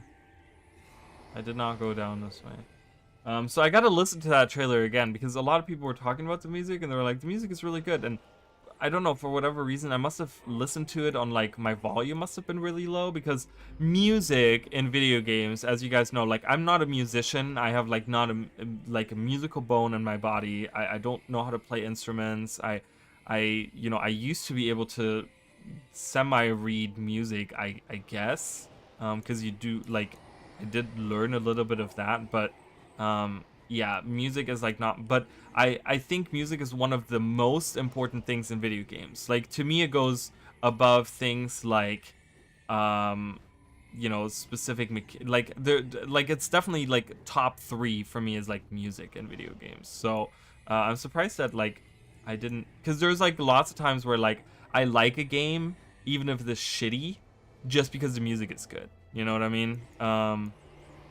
Okay, so I don't know. Let's kind of flag these guys here. Let's see if I can't lure.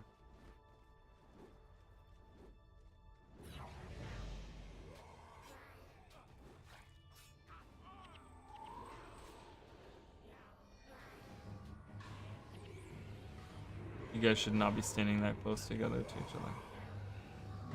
Just saying. Oh, you're all gonna die. Oh my god, I can't defeat these guys. Kill one guy. Okay, focus on one of these guys at a time. Come on, give me a headshot. Yeah, okay, perfect. Get the next one. See, if we do it this way. Oh, Gridlock died again? Oh, okay. I was like, did I not summon Gridlock? But I did. But he died.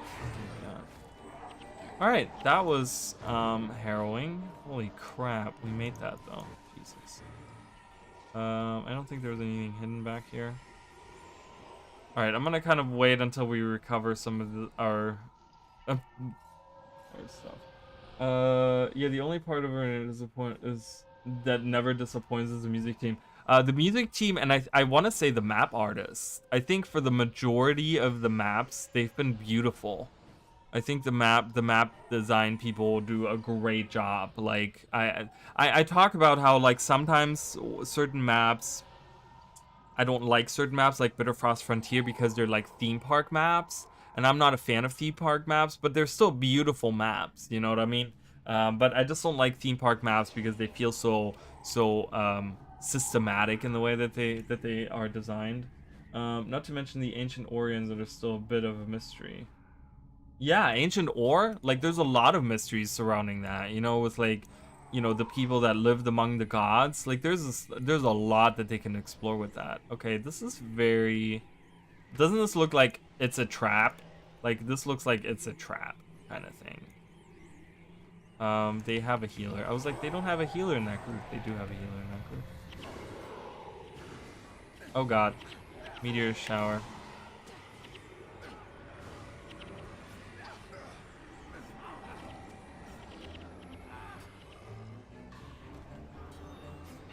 Why are you guys dying so much? Stop! Alright, I'm just gonna use this.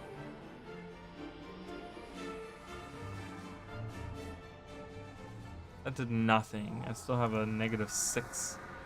She's the only one though, so we'll leave it. We'll leave it. We'll leave it. We'll leave it. Let's see if there's a treasure back here. Nope. The chart kind of got that, but the Asura Norn not yet. It is bizarre to see the High Lake being fleshed out more than the Norn. It's just dumb, drunk brutes. Yeah, they kind of missed the mark, you know. And also in Guild Wars 1, like when you meet, like when you in Guild Wars 1, like when you walk around and you want to like get their blessing or whatever, you have to fight them. And like I feel like the Norn in Guild Wars 2, they're not really like aggressive. They're just like drunks. That's all they are. You know, I wish they were more about like fighting and like fighting you know, solo. Like that was a huge part of Guild Wars 1 was how they, you know, Norn fight alone. They don't fight in groups. And I wish they would address that a little bit more. You know, there's like, I feel like there should be like certain events where I don't know, that kind of gets addressed in some way. I feel like that could be an interesting like story step to explore. Kind of like how we helped Jorah, but in Guild Wars 1, but like she in the beginning is kind of reluctant to accept help because she is a Norn. But in Guild Wars 2, it's like they're so happy to be part of like, you know, like, oh yeah, we're part of the pact and we're part of like all these like, you know, like I said, like pirates, you know, there's pirate Norn that live with like other ones together. So it'd be kind of cool to get, you know, what if we, for example, see these other Char, right? These other Norn that are living out there in the jungle or whatever, and that follow Tiger. They're all like solo hunters. They don't hunt in groups. They don't really like. Maybe have them be nomadic people, so they don't actually have like, you know, they live in like tents rather than having like big buildings that they're in. And they just like travel around. Like I think that would make them more compelling. All right, I gotta go. First of all, I gotta talk to this, and then there is a ghost. So usually when there is a treasure right next to a beacon, that always means that there is a ghost. Yeah, so this is the ghost. So we have a new ally with us, luckily, because I can't summon. I mean, I have skill points, but I can't summon Ridlock until that cooldown is gone. Oh, there's Rragar again, guys. He's a man-eater.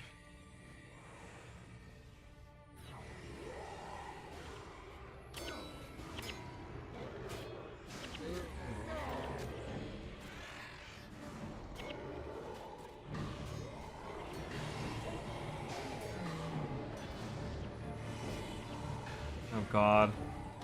No! What in the hell, guys? What are you doing? There we go. Ooh, look at that. As they say, discretion is the better part of staying alive. I'm gonna body block him. Look at him. We're body blocking him. He's trying to run away.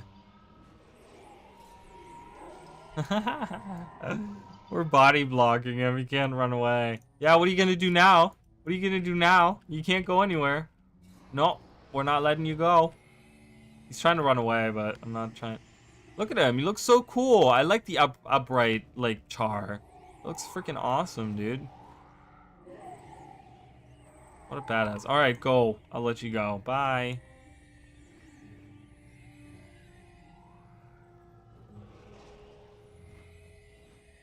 Let's get brand new pants. Arena dev reading all this chat. See, that's the thing. They're not. They have never not once, like I will say, and I'm not trying to be like bitter or anything, but they have never not once acknowledged my existence. They acknowledge other people that are not partners, but they've never acknowledged me. Oh, look, he's getting body blocked by his own people. He's getting body blocked by his own char group. Look, he can't go anywhere. He's trying to run past there, but there's all these guys hanging out. Oh my god, that's really funny. That's so funny.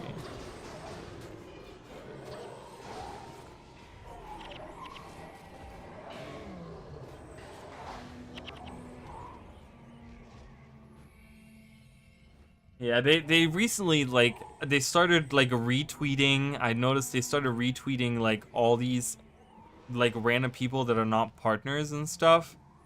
But it's like, God knows, I cannot get them to notice me. It doesn't matter what I do, I can't get them to notice me. Notice me, senpai! Anyways, the only good Norn is the heroes that you recruit the storyline with Jorah. Which is Jorah, right? Jorah is the hero that you recruit. Or do you mean the other Norn that like pop up in the story of her? Because there's like a bunch of them that like pop up and stuff. What I liked in Guild Wars 1 is you got the essence of the Norn being storytellers, honoring the legends by passing on tales, which made them wiser because they learned from the previous mistakes of others. Yeah, that's kind of a cool part too, right? They kind of have this like, ooh, the legends, and they had these like storytellers of the legends and stuff. It would be really cool to get more of those if we explored the other spirits of the wild, like the spirit of seasons, the spirit of fire, the spirit of mountains, this, you know, those like the once, like, I feel like if we get like a Norn-centric expansion or something, we could explore those different things. I think that's a possibility for sure, that we explore those.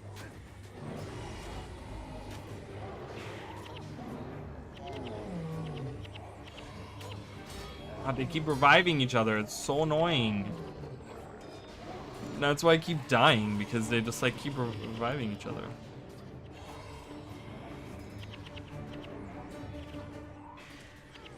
But I get experience every time. And that lowers my...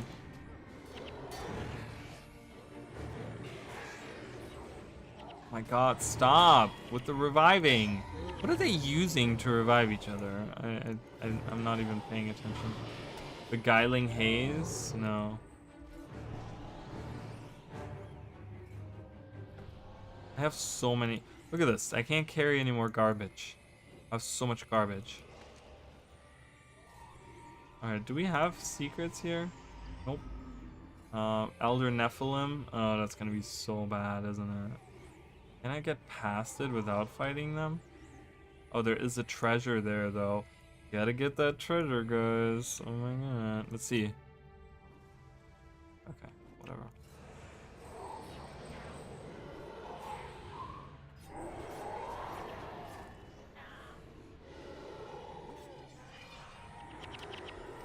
Alright, if we can summon them like one by one. There we go. Okay. Oh god, now there's a lot of them. Do it. Yes. Okay, perfect. This is great.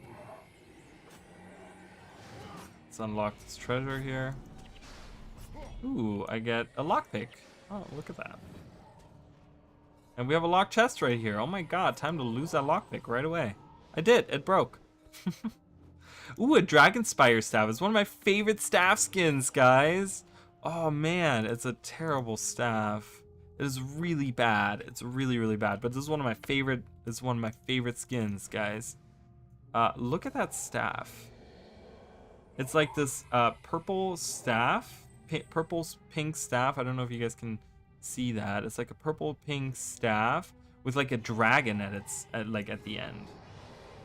Like a little dragon guy at the end. Oh man, I love that. This is my favorite Guild Wars 1 skin. Right there, guys. I totally forgot that existed. But yes, it has terrible stats on it, for sure. But I love that skin. That is a really cool skin. I would love to see that come back. How do I advance? I came from there.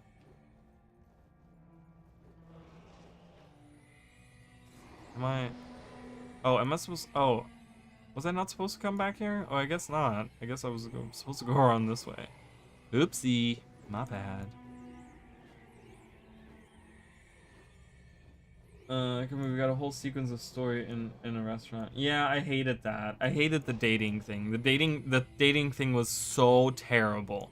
It was so bad. And if you enjoyed that whole scene with, going on that date and stuff, like, more, but it's an action adventure like fantasy RPG that we're playing, right? And it's like, what the fuck are we doing dating, like going on dates and stuff? I thought it was so dumb, and you could clearly tell that they put a shit ton of effort into this fucking, like, this instance. And I'm like, your release was kind of garbage, but you put like a huge focus on this one instance, I really felt like that was a betrayal as to like towards the game, right? Because the actual content of that release was not good, and then but you have like this amazing like dating sim bullshit scene that happens.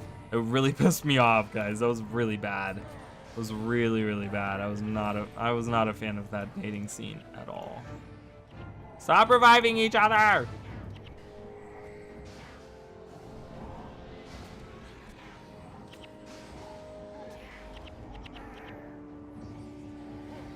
Oh my good god.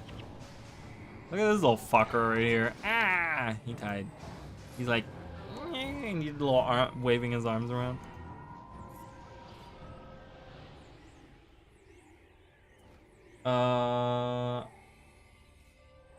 Just haven't played Guild Wars 1 enough to like any of the Norn beside Jorah, but in Guild Wars 2 I like Norn female Char. I like her voice and tone, personality, and I like Bram, Air, a few of the Norn. I like Air. Air was awesome. Air was really cool. I hate Bram. I just think he's a terrible character. He's a terrible character. He's not Norn at all. Like, at his core, Bram does not act Norn whatsoever. Like, he does not. He just is not. He's just a petulant child, and he just acts like it. And he doesn't act like how a Norn would be brought up, especially with someone that had like a little bit of like a harder upbringing as a Norn because of his mom abandoning him kind of thing, and her being such a big legend, and him pretty much having to live up to that legend, right? That's always what it is for Norn. Especially, like, I feel like as you're like living up to someone else's legend is always pretty tough, right? But as a Norn, your mom being such a big hero, like having to live up to that is like huge. And he completely dismisses all of that, and he's completely not at all how a Norn would act. So I just really, really dislike him. You like Bram, you're a dead person to me. I mean, it is whatever. Like, you can like what you like. If you think that, he's a compelling character for your, like, I feel like that's very, like, objectively, I guess we can say he's a terrible character. But like, if subjectively you think like, oh, we had like because there are some sweet moments and there's some interesting moments with Bram that we do have, but I just think like overall he's just a terrible character, and I can't. I don't know. I personally don't like him. But Air is really good. I don't play female Norn, the player character. I don't have any. I've only played a few times, but yeah, I'm sure it's really good. Raven, Shamans, Beowulf. Yeah, I don't know. I feel like they could really explore you know, they really missed the mark. Ooh, look at this. This looks cool. You got all these pillars with snakes around them, which is kind of interesting. No treasure here. I'm scared that maybe we will get a pop-up group of like Fleshreavers or something. Oh god, I got interrupted. Are you kidding me? And they're not interrupting. Why is my group not interrupting? You guys are terrible. Ooh, there's a treasure right ahead in that lock. Do you see that lock right there?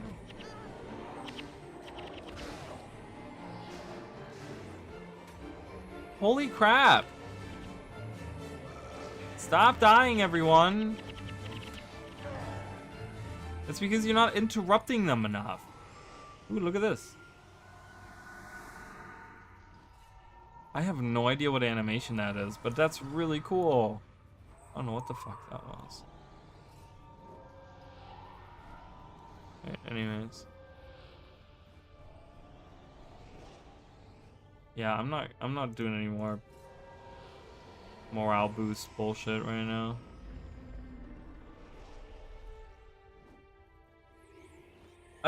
See, Guild Wars 1 dungeons are so cool because like it takes forever to get through. See, I can go to level 3 right now, but apparently look at this giant ass hall. Holy crap. Hello. Oh my god, there's a lot going on here. What do we have down here? Oh, no, nothing. Probably treasure. There's treasure afoot. No. Oh my god, this is bad. This is bad. This is bad. We got two groups. I didn't realize that they were converging on each other. This is bad. We're gonna die.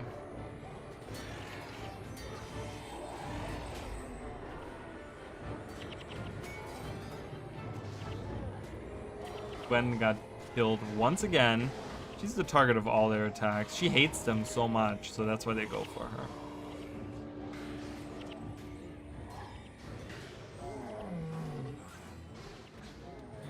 Stop reviving each other.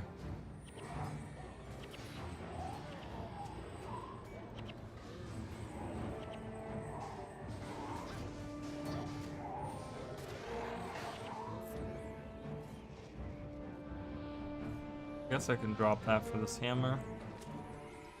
So there's nothing down here. That's really annoying. I thought there'd be something down here. I'm gonna explore further though, because I don't know what's back there.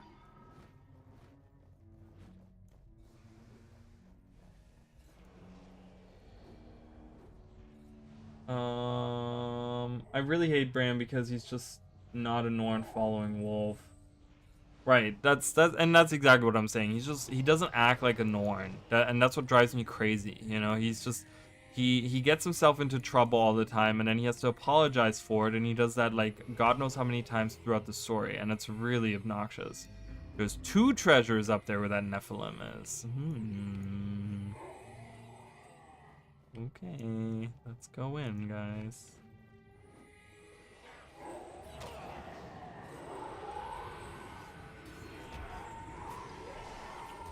Oh boy.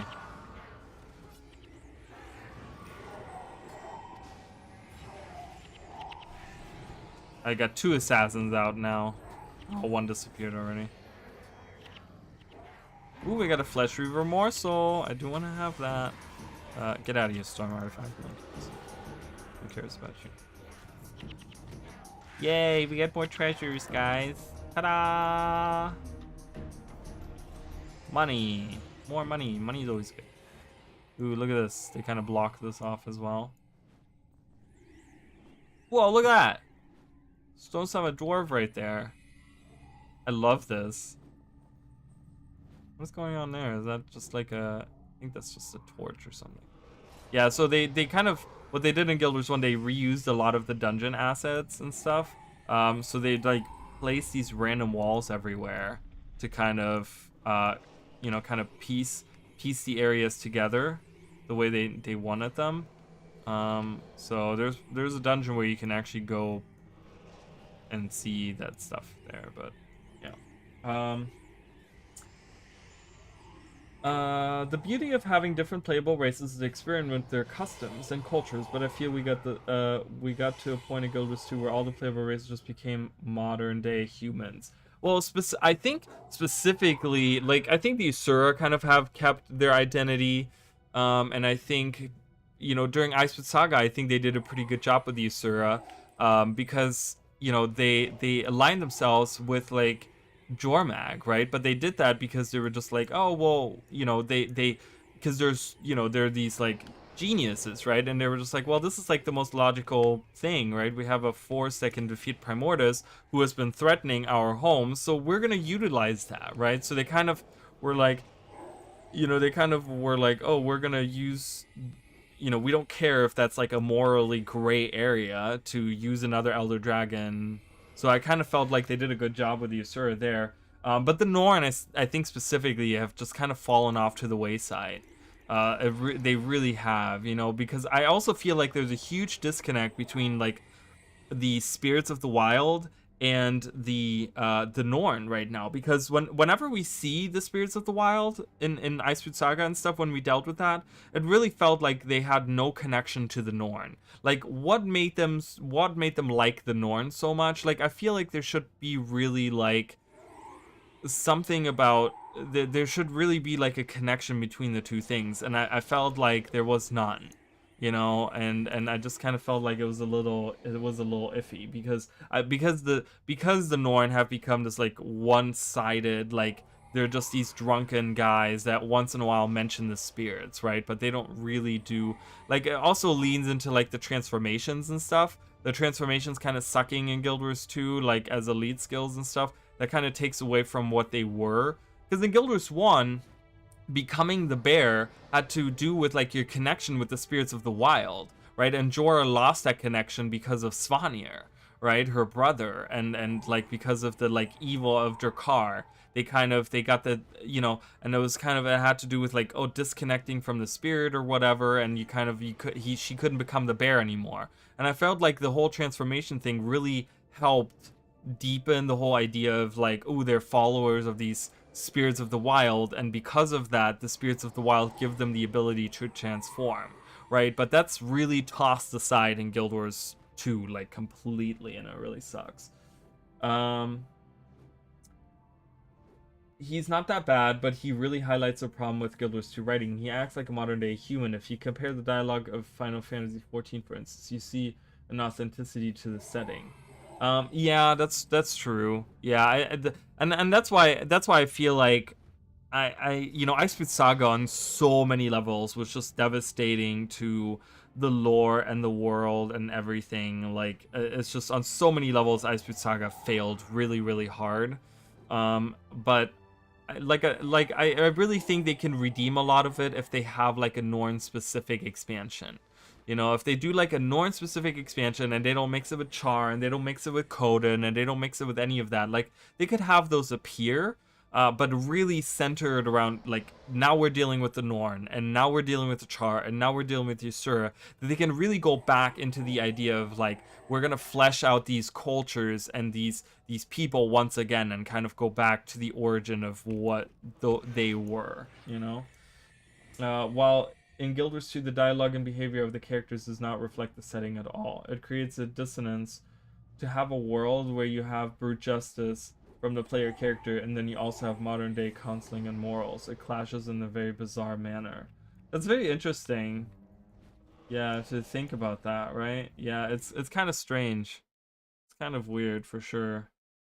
And it's also something that they bring up all the time, right? In season 3, they talk about how like, Queen Jenna has to like try to solve everything like in a friendly way, and we're just a commander and we bash everything in. But then I don't know, it's just still kind of weird. All right, we're on level 3. There's enemies past here. Oozes area map. We can't go there though. It's all becoming like woodsy now. That was very interesting. That's a design choice. I thought the second level was very uninteresting. There wasn't a lot of interesting parts. Level 1 was really cool. So now they're working together. Do you guys see this? Now they're not fighting each other anymore. Now they're fighting together. So it looks like Rragar taught the Fleshreavers to fight alongside the Char. We need to stop him quickly, or this is going to become a large problem.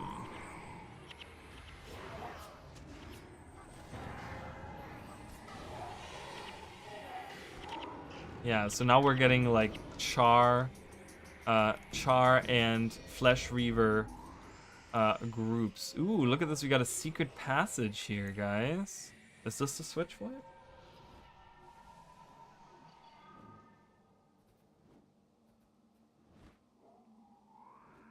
I also think that the story of Guild... I think one of the reasons why the story has become so...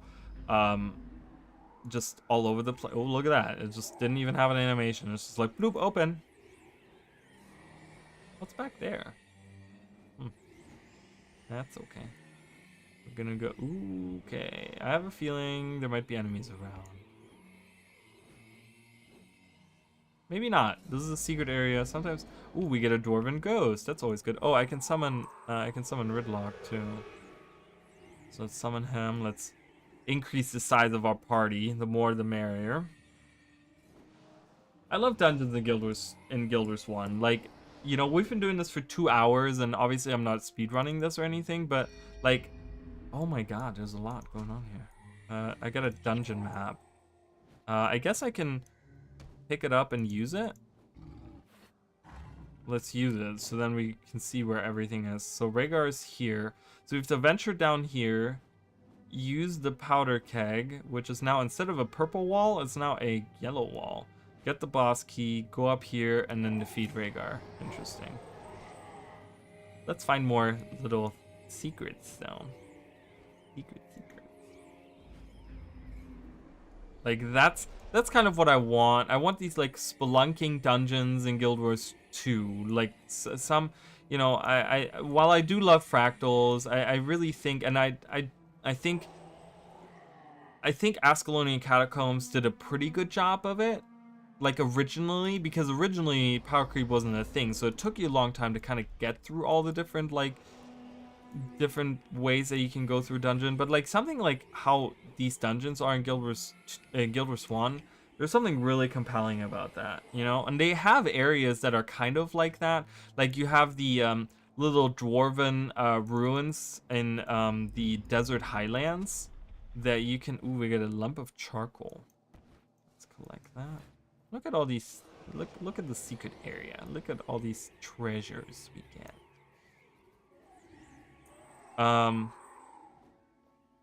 You know, we have that area, which ends up in the, like, astral room on the bottom. You know, you kind of fall down, and a bolt of damask. Do I already have one of those? I do not.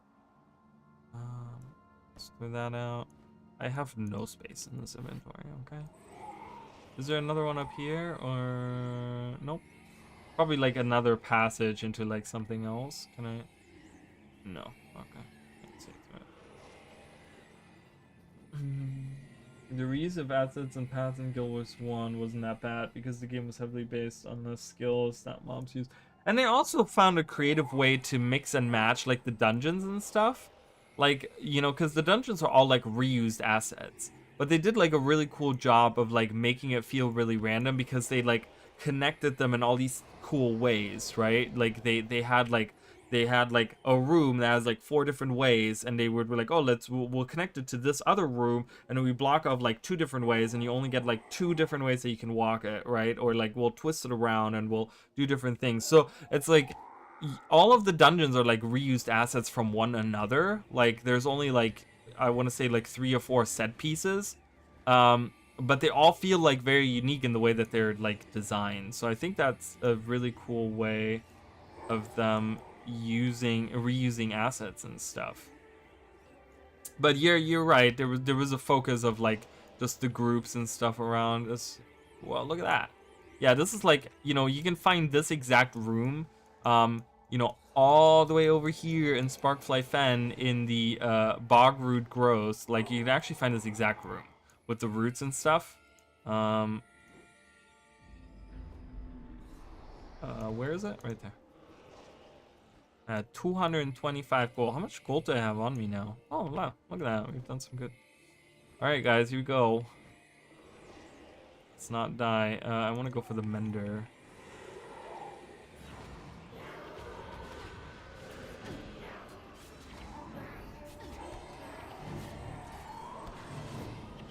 So treasures out here?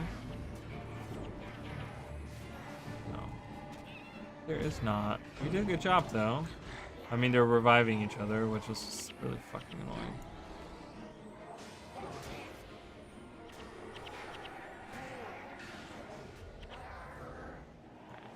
Ooh, we got a holy rod. Holy crap! We got a holy rod. Ta-da! Bad. It's very bad. It's good money, but it's bad. It's very bad.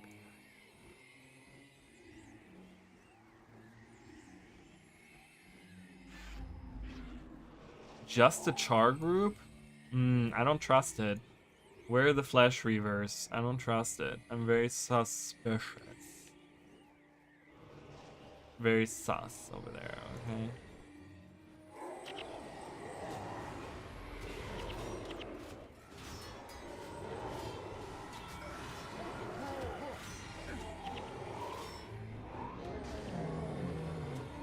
Yeah, headshot. Killed that guy.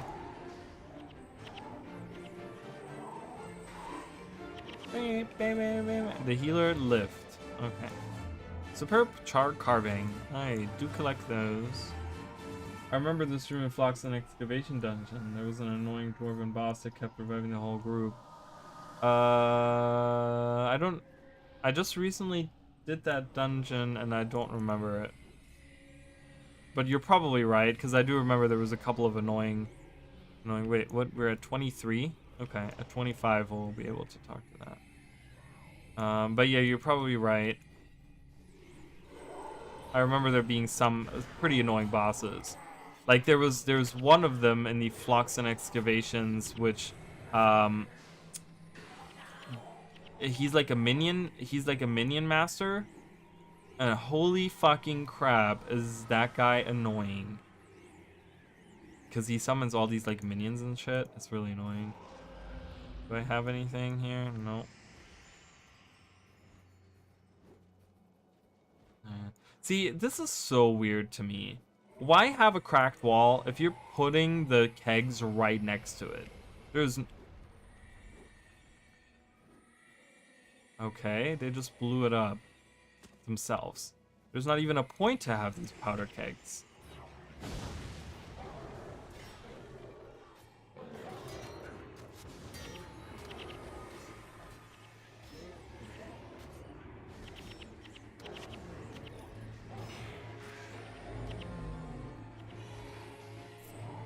Seriously, no point to that.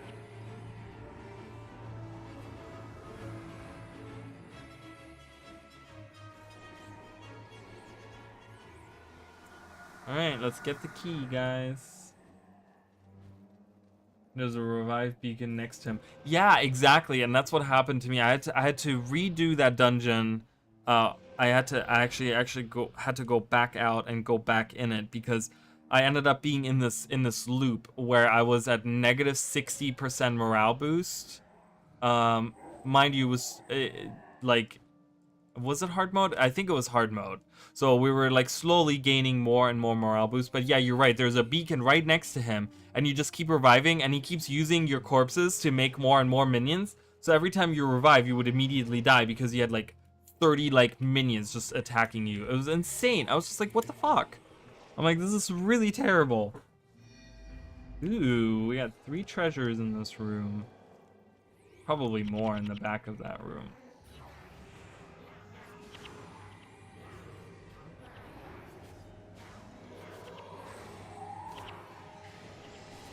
There's a raven staff. Flesh eater. There's a boss here, guys. Oh, there's 2 of them. Oh, that's not good. They're not called... They're Fleshreavers, but they're called flesh eaters. This is gonna be bad. I can already tell. This is gonna be very bad.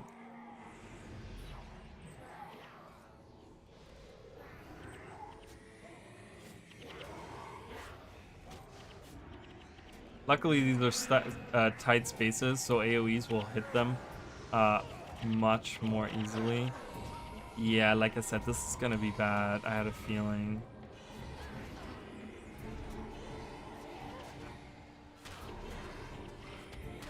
No, please, just... I was trying to get the boss. Oh, whoa. They used Spirit Rift. Spirit Rift is powerful.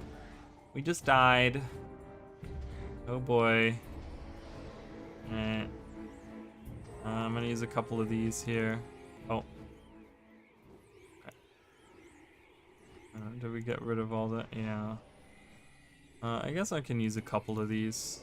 Oh, I'm gonna use a birthday cake. I forgot I had these. Birthday cake. I get maximum health and energy and movement speed. It's only me though, not my group. So I gotta kind of wait for these slowpokes. All right. Well, my dwarven ghost got killed and my legionnaire is dead as well. And I gotta wait. We're gonna wait until this comes. Actually, we can kill this guy right now before he recharges. Kill him. Kill him. Kill him. Do it. What are you doing? Kill him. Attack. Attack. Focus on one guy. If we can get one guy dead.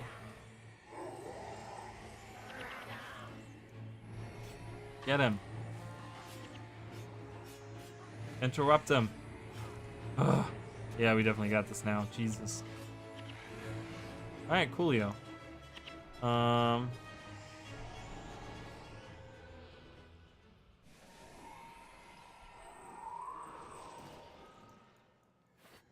Oski, and we can get our treasure now.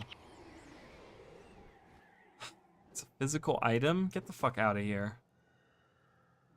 It's not. It's not even a physical item. Why are you making me do that? Stupid. Alright, was it right here? I don't know, we'll have to see. Yes, I did get it. I got it right on. We got a lockpick. Okay, well. Guess that smiting rod is leaving the inventory after all. Alright, I'm gonna have to go around each of the little spaces here and get the stuff. Oh god. I totally forgot we had oozes in this dungeon as well. For a menagerie, it's kind of lacking a lot of different, like, things that would be found in a menagerie, like animals. I shouldn't have used that skill. Now I gotta wait for it to cool down.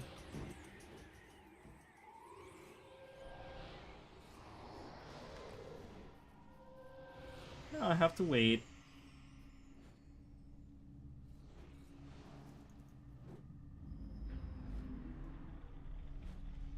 Okay, I got money out of that. Thank God. I have all these. Look at all these items. Like hundreds of gold just hanging out. Was there one back here? Or was there another one? I know there was another one. This is just leading me back though. Was there one back here? Oh, there's one further up. How do I get there? Oh, through here.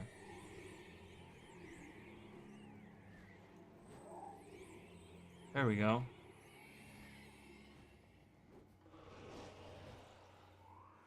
There we go.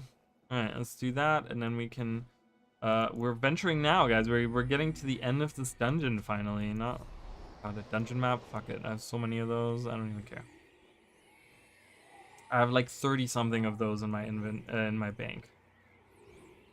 Alright, so we have the boss key, so we have to go up there now, and then we have to defeat the boss. So we're on the final stretch of this dungeon. See, it's so cool. Like I've like in Guild Wars 1, going into a dungeon really feels like you're going on an adventure, right? It's very much like D&D, right? Where you're like going off on this adventure, and you're going and adventuring, and you know, you're away from civilization, and like it's very cool. It's very awesome the way that they have it designed. Right, let's see if there's any treasure out here. Nope. Okay. No enemies. No enemies around. Oh, look at this. Oh, that's cool. I do remember that room, but let's go back here. I don't know what's back here. Oh, we have an Elder Nephilim. Oh, this is... Oh.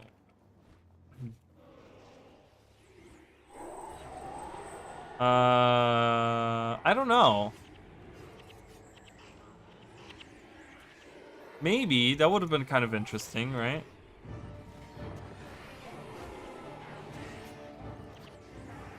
I'm just thinking of about the implications of that.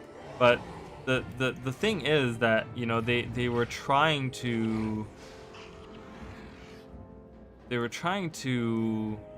like Rragar was trying to he was so focused on the like on Jormag, on the ice dragon, you know? So I feel like that would have just added like stuff to the story that didn't need to be there. Maybe I feel like it would have complicated the story for no reason.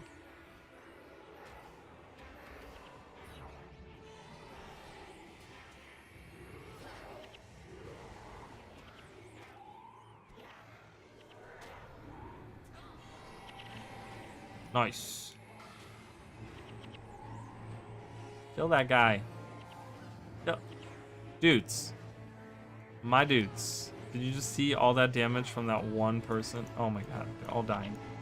They're all dying to 2 guys.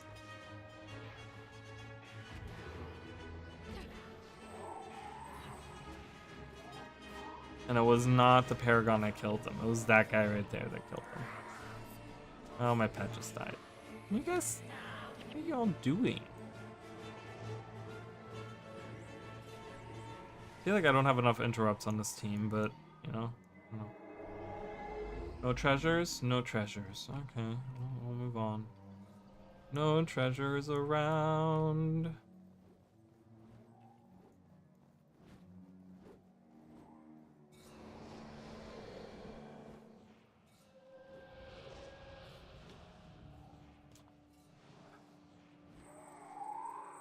Wait, what do you mean? The patches after the expansion?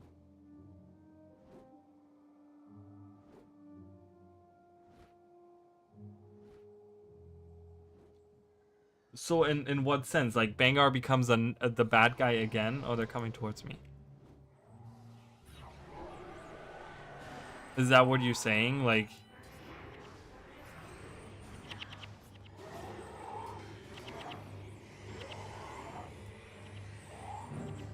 he escapes. He escapes his captivity or whatever, and he and he actually like goes to like train Kryptis. Oh boy, this looks bad. I do have a lockpick though. I want to kill those hounds first. Those are bad. I don't want to deal with them. They have the fucking... Kill this guy too. He has Spirit Rift. Spirit Rift is not good at all for us.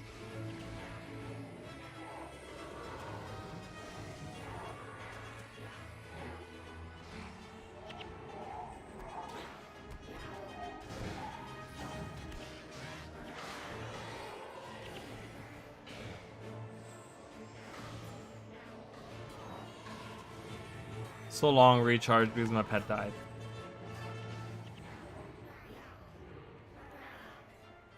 Alright, oof. There's nothing back here, right? Oh. Alright, let's open this. Oh, my lockpick got broken. What a surprise. 20% my ass. They always break. Every time. Divine favor. This is stupid. Yeah, that's a dumb focus. I don't ever get good foci. Yeah, the small side story that make a disservice to that character.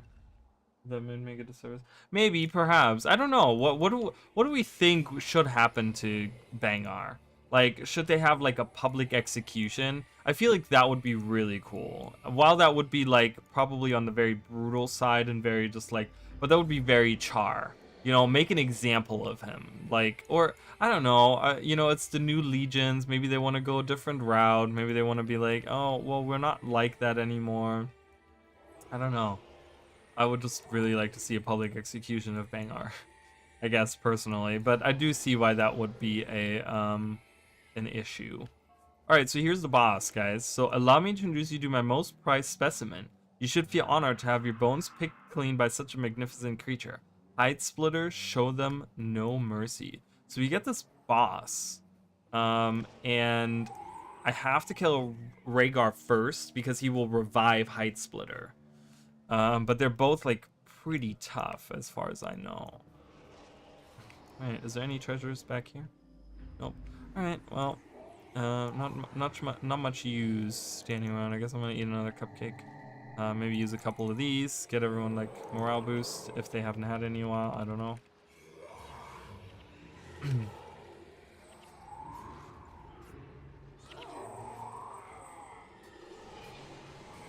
Oh, I don't know why. Oh, my pet. I didn't revive my pet earlier. Still hanging out dead. Focus on Rragar, please. No sense in focusing on Hide Splitter at all. Alright, let's do this and this. How much energy do you have? Holy crap.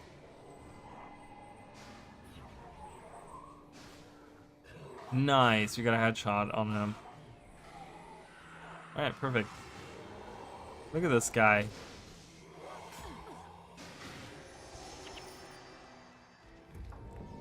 We did it! Yay! Height Splitter's chest. 2 diamonds? Whoa, that's actually really nice. That was really lucky. I got some good. That's really good. 2 diamonds out of that? Fuck yeah. I'll take it. That's it, guys. This is the only time we see Fleshreavers in the game. We get this really cool boss. He looks different. He has a darker model. You can kind of see him now. You can look at him. We have 2 minutes where we can kind of see him, look at him. So, but yeah, that's the Fleshreavers in Guild Wars 1. Can you all go away? I'm gonna send you all away. You're all in my way. Oh, he disappeared. Well, we got a good look at him. Ooh, what's happening there? Do you see that? Like, sometimes that happens where it's like stuff gets like, I don't know, healed randomly. I don't know why. Yay! And we actually have, I don't know, is there like Rragar's Menagerie, so we can actually read about it. Great dangers awaited deep within the earth, where a char named Rragar Maneater bred a race of murderous creatures. These creatures, known as Fleshreavers, were horrible, ferocious monsters with an unusual evolutionary method. Young Fleshreavers, it seems, are born as barely more than tiny skeletons. To survive and evolve, the emaciated young rely on their parents to harvest muscle, organ, and fat from their prey, and then layer it over the skeletons of the newborns. It's so gruesome and graphic. Ugh. Rragar had taken advantage of this disgusting yet easily manipulated evolution to perform ghastly experiments on the Fleshreavers, turning them into powerful weapons to be used against humanity. By searching carefully, we found unexpected allies among Rhagar's failed creations. We didn't actually do that. That was Blobby that we saw earlier on. Rragar was still difficult to defeat, for he was armed with powerful magic and could teleport freely around his twisted workshop. He didn't do that. He didn't freely teleport anywhere. He just kind of stood there and was getting it beaten down. Oh, there's a face there. Look, and it always follows. Where it's always looking at you. You see that? Oh, it's so creepy. Look at him. He's always looking at us. Oh, no, stop it. Oh my god, it's so creepy. Look at him. He's like, I see you over there. I see. Oh, I'm hiding from him. I see you over there. Would have to be him become the thing he hates most. Now that the Flame Legion is part of the All Legion again, after Saga Force Bang, I become a Flame Legion. I mean, does he hate them the most? Just because he's like part of the like ice, you know, the Ice Legion or Frost Legion or whatever. I would love to see him be like a janitor for the rest of his life. Like, he just like cleans up other people's poop or something. Like, just doing really bad things like that. Okay. There's some items. Well, I guess I can sell some stuff and then collect these, I guess.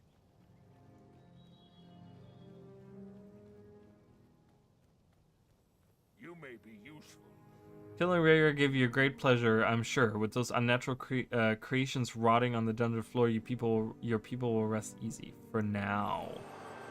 Oh my good god! Look at all the money we got. Bam.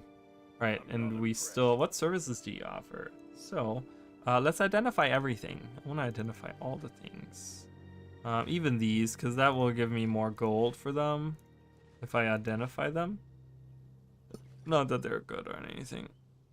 I'm not going to really worry about that.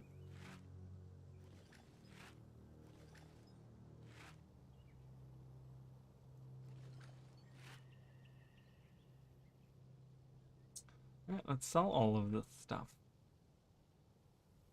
Starting with this. Yes, I don't want to sell that. I want to sell this. Oh, I gotta break these things down. Let's get that. Okay.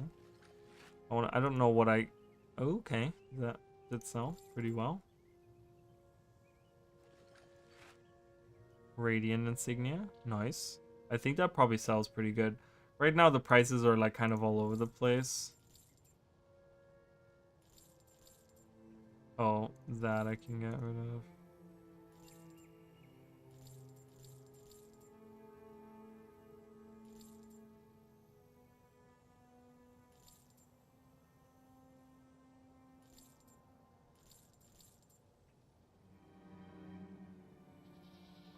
Oh, we can accept these, and then I can identify these as well. So, oh, look, improved sale value.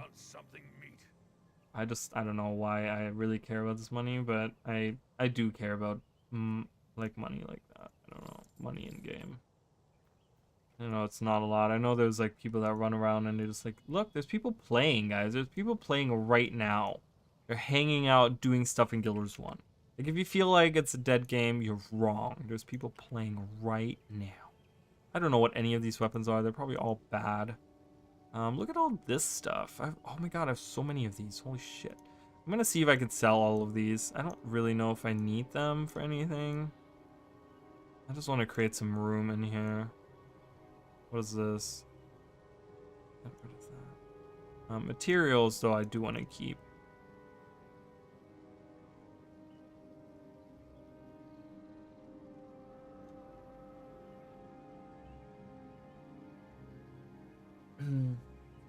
So funny how Ryland mission is called Visions of the Past, but it's basically one vision. Well, that was the whole thing. Again, Aizu Saga failed at miserably, right? They were introducing the idea of like, hey, let's be able to like kind of do fractals of the mist, but like as an open world PvE situation. But then it fell so flat on its face, and it was just like not good. And you know, I don't know. And they never did anything with it. It probably could have been good if they did something with it, but they didn't do anything with it. Wait, what am I looking for? Oh, I'm looking for my superior. There they are. So many of those. Boop. And put those in there. Boop. Keep those. And let's see if I can sell all of those somewhere. Apparently not here. Let's go to the Eye of the North. Eye of the North. He hated Flame Legion before becoming Frost. Oh, is that right? I didn't know that, actually. I did not know that. I didn't know he hated Flame Legion. He probably mentions it in the story or whatever, but Well met. all right, let's see. Ooh, that sells for a lot. They all sell. Oh, look at this. This all sells for like a lot. Radiant Survivor ones don't, but that's okay.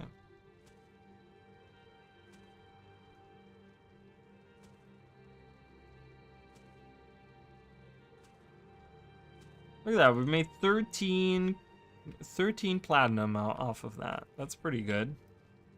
That's pretty good.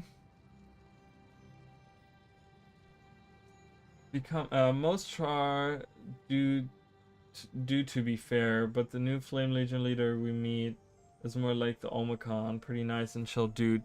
Yeah, I mean, he understands that they have to like, you know, because the Flame Legion were always like for the last like many years were looked upon very badly, that he, you know, they have to like behave or whatever, you know, they have to be good. How many I get a skill point. I got 450 reputation for doing that. 4,500, 4,500. Interesting. Let's see what we have for. I have so many. Like we can probably do some Zaishin missions. I don't really want to do like Dragon Skullet in hard mode. Oof, no. Sage Lands. That's.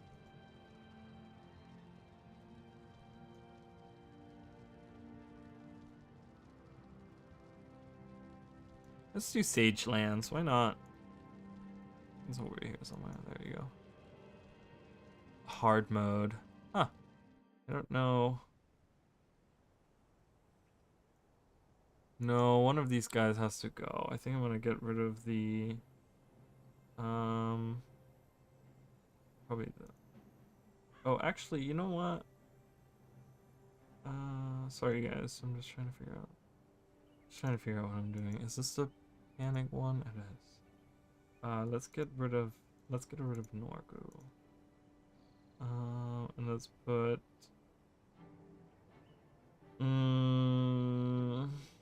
Rragar still in the team. Sandra. I'm gonna do Livia. Alright. Livia. Alright.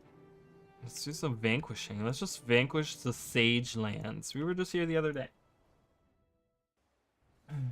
Yeah, but you know, I didn't realize this character was actually like kind of prominent. This guy is actually, he was there at the founding of the White Mantle and stuff. It's kind of crazy. Like we did talk to him during the story and stuff, but he's actually like a pretty important character, I guess. All right, we'll just venture around here, and I'm gonna have to go down there. So let's venture down there. I don't know how many enemies. There's probably a lot of enemies here. Oh, we can summon Ridlock again. I did get a skill point earlier, so. Today, like, we have like 7 more days until the new expansion comes out. But like, what? I'm so excited. I'm so happy. Like, I don't even care how it turns out. Like, I'm still gonna be excited. Am I gonna be like critical of it? Of course I'm going to be. Of course there's gonna be things that I like and I dislike and like that sort of stuff. But overall, I'm just very, very excited to just get like, you know, the story behind the Wizard's Tower and like the Kryptis, and there's a lot of stuff to be excited about, I feel like story-wise, lore-wise. I think there's gonna be really cool things that we're gonna be talking about. Yeah.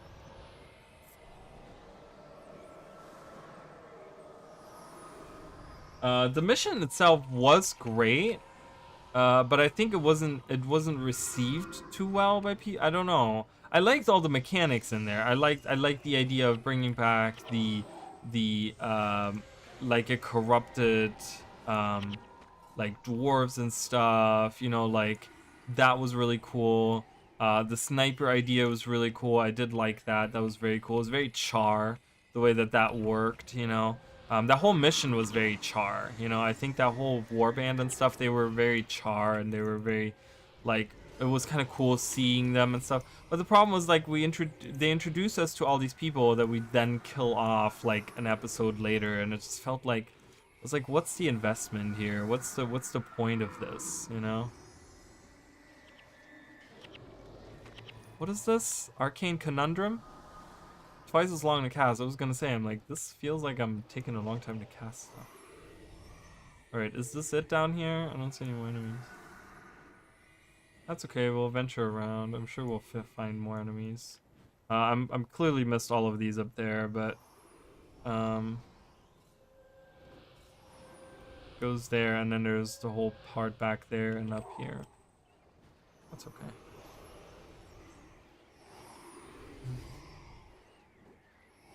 Oh, the new the new weapons I'm excited for as well, and being able to use all the weapons on all the characters, like on across, like all the elite specialization weapon, like the weapon master stuff.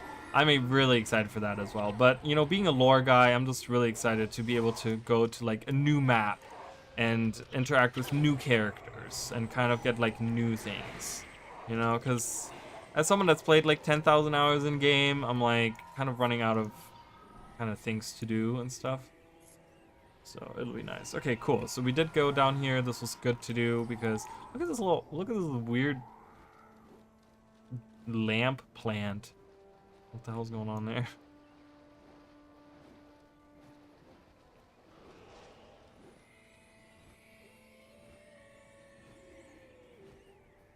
Da da da da da. Money that I forgot to pick up.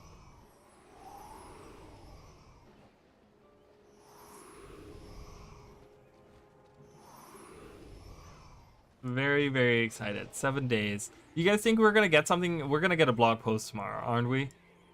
What do you guys think the blog post tomorrow is gonna be about? I think it's gonna be about the vault. I think we're gonna get a blog post about the vault.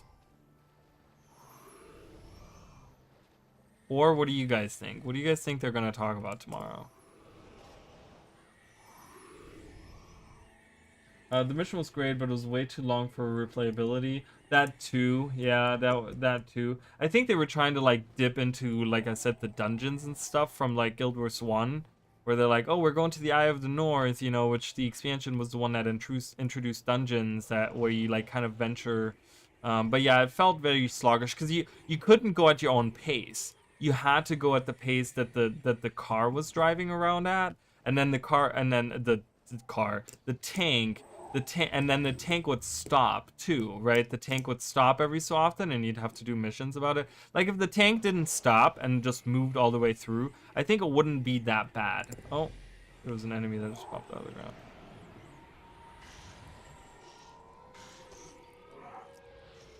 It does. Oh, it definitely does. It needs more hype. It needs more explanation. What do we actually get out of it? How do we access it? How do we get these rewards? You know, is it just like do we just find some kind of currency and we use that currency to pretty much get something out of the vault? Like, do we go into an actual physical vault, or is it just like talking to a character that's standing in front of it and he just like kind of sells us stuff, so to say? Like, is that like a merchant thing? Or there's a lot of questions that I have, like technicality wise, of how it all works, you know. Definitely. Oh, I was like, I'm sure there's like devourers somewhere over here.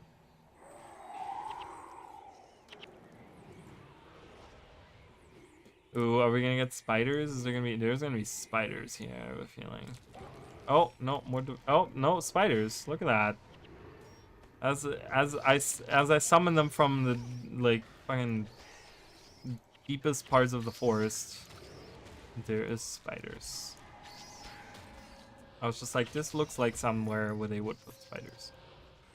That was correct. I love spiders as enemies. Like, I hate spiders. I hate spiders, right? I don't think they're really gross and, oh god, you know. But spiders as enemies in games, oh, there's something really compelling. Like, if we ever explore the idea of like Arachnia as a god, like that would be really cool. Like, could there be others like it? Could there be other godlike creatures that are like Arachnia around? That'd be really cool to think about. Double blog posts, they will not dare. That is not, I will tell you right now with like 100% certainty, that will never happen. They're never gonna do a double blog post. Seeing this as this is the final Tuesday to do a blog, and next Tuesday game launch, we'll probably get details on the vault and legendary armor. Yeah, I don't think so. I think one of them is not gonna get any info. They're not gonna do double blog posts. They're gonna do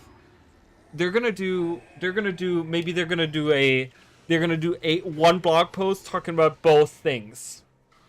They're gonna call it like rewards, and they're gonna talk about, so what are the different rewards that you can get in Secrets of the Obscure, and they're gonna say, well, you know, one reward that you can get that you can work towards is legendary armor, the other one is getting stuff out of the vault, and then we're also redoing the daily reward structure or whatever. That's what they're gonna talk about. It's gonna be one blog post talking about all the different things together. That's what it is. So it's not like two blog posts, but it's just like talking about two things in a blog post. I'm guessing it's just a, hey, we will stream launch, but I would hope a detailed explanation on the reward system. They're gonna give us more info than just, hey, we're gonna stream that. I think they're gonna give us more than just like that, because they've been doing consistent blog posts every week, and not doing that the week before would be kind of. Can you stop interrupting me, stupid wind riders? Jesus. I didn't exchange my Light of Daldramor. I still have that, and I didn't even hit anyone with it. Great. Oh, interrupt is so bad. Look at this. We're dying because we're just endlessly getting interrupted. Endlessly getting interrupted. Alright, there's no more enemies here, so we can go this way now. Jesus, that's not good. There's 100 gold I didn't grab. They did a double blog post like twice. Yeah, I guess I misunderstood what you meant by that. You're running out of things to do. What should I say with 17,000 hours? Yeah, I don't know. I don't know how people can play that much. I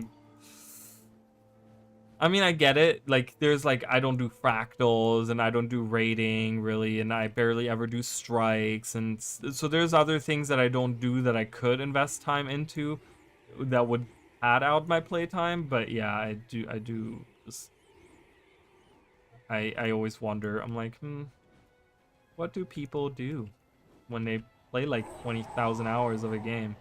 What else is there to do? How many characters can you possibly make? They're gonna do a blog post about the Wizard's Tower hub, not talking about gameplay, just a brief flyby. It will talk about the detailed rock textures. And that's so stupid. No, they're not. They're gonna give us info about one of the systems of the game. One of the systems of the expansion. Features or whatever. Like, it's either gonna be, I think it's gonna be a reward post. That's what I think it's gonna be. Like I said, it's gonna be a post about okay, you guys can earn, like, how, so we're only a week away, so one of the most important questions is how you can earn more rewards, or how you can earn rewards in Guild Wars 2 Secrets of the Obscure. And then they're gonna list off, we have the Wizard's Vault where you can get like this and this stuff out of it, and this is how you earn it, by doing rifts and fighting Kryptis. You can earn this currency, and you can talk to this character, and you can get stuff out of it. And then that's going to be the first part, and the second part is going to be like, we're also redoing our daily reward structure. So while you're playing the game, even if you don't have Secrets of the Obscure, you're still gonna be able to earn new rewards. Because we're revamping the whole thing or whatever, and then it's gonna be on the bottom one is gonna be like talking about and then in an upcoming quarterly update, we're gonna introduce a PvE legendary armor, and they're not gonna give us any info on how we can earn it. They're gonna just say, oh, you're gonna have to wait and see what you need to earn this PvE legendary armor, and they're not gonna give us any info on it. I think they're gonna not give us any details. They're gonna do what ArenaNet does best: talk a lot and not give us any info. That's what they're gonna do, guys. I'm calling it right now. It's gonna be very just like, okay. Which doesn't really matter. It's only 7 days away. Like, I'm not gonna sit here and be like, I don't know what's gonna happen for the next 7 days. This is outrageous.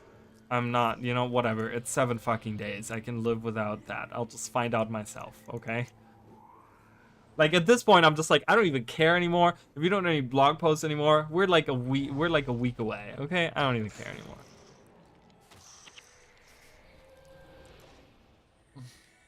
And it's like, the time to give me info and to get me hyped up has long passed. Long passed. Long passed. You missed your opportunity. You didn't get me hyped. You didn't do... Like, I hyped myself, okay? I had self-hype.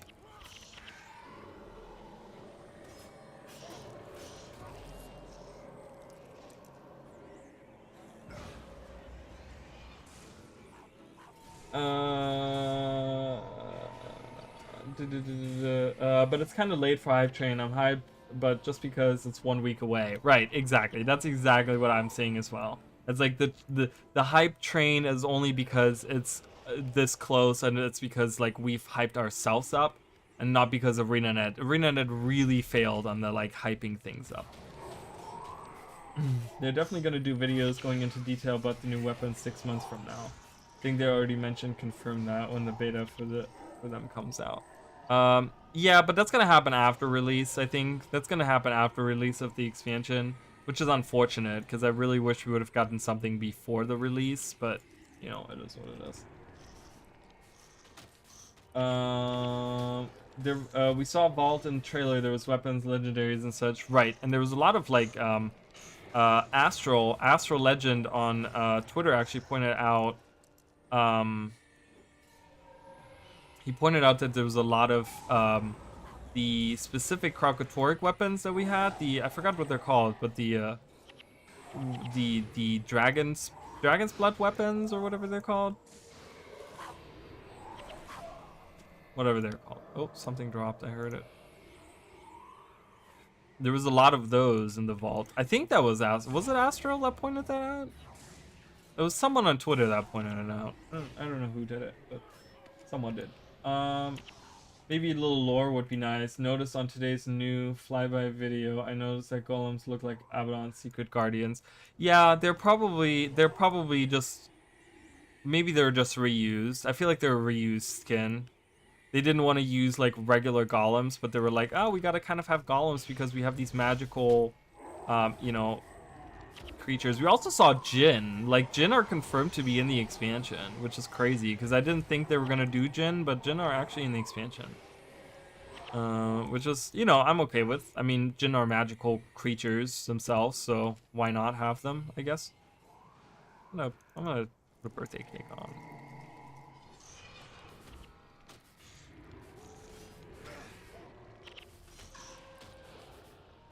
A trailer would be good hype, though. We're not gonna get a trailer until day of release. We're gonna get a release trailer, day of release, and it's probably gonna be pretty good. But yeah, it's not gonna do it. They're not gonna do a trailer tomorrow. I'm pretty sure they're not, because they've already like, you know, said I feel like multiple times that they don't do they're not gonna do marketing anymore beforehand. So. I think I'm going to go to the right first and then loop back around to go up this way. So let's go this way first. Fucking Wind Riders, I hate them. Ugh. Oh god, I got a hat shot there. Nice. Aw. Nice. See, when it's not a group of them, the Wind Riders are fine.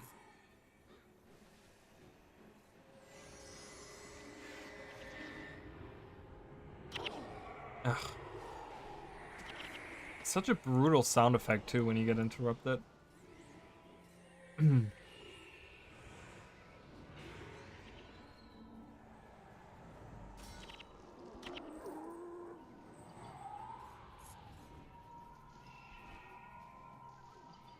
Redwood Shepherd? Is that a boss?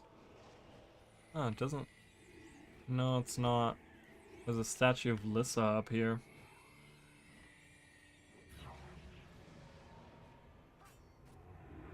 I think that's the only time we see Redwood Shepherds. I've never even heard of these. They're just like oak hearts, but it's really weird. And there's a statue of Lissa just in the forest. And a house, that's a druid's house right there.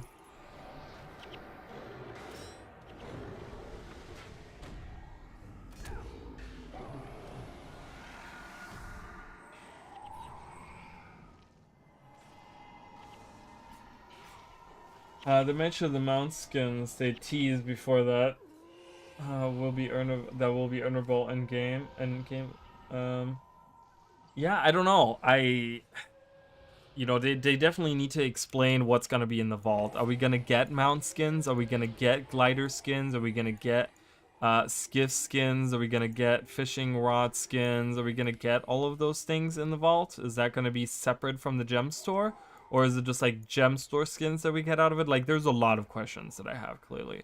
So, yeah, Statue of Liz, I'm not gonna read that thing, because, look, more housing, more druid housing. And Aaron Fletcher lives here. Aaron Fletcher is actually that's a spirit you can find in this area of the world. I actually did the YouTube short recently. I did about that where you can find these. He's one of these spirits that I talked about in there.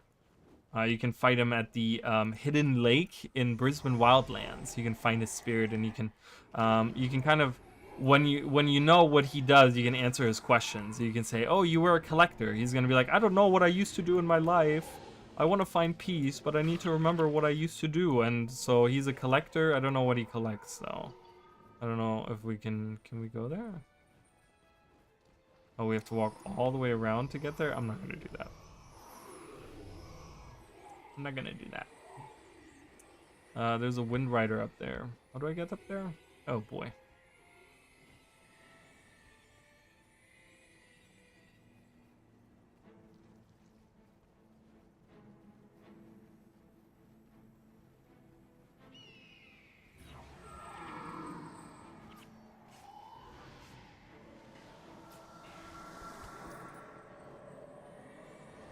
I guess we're gonna go up this way.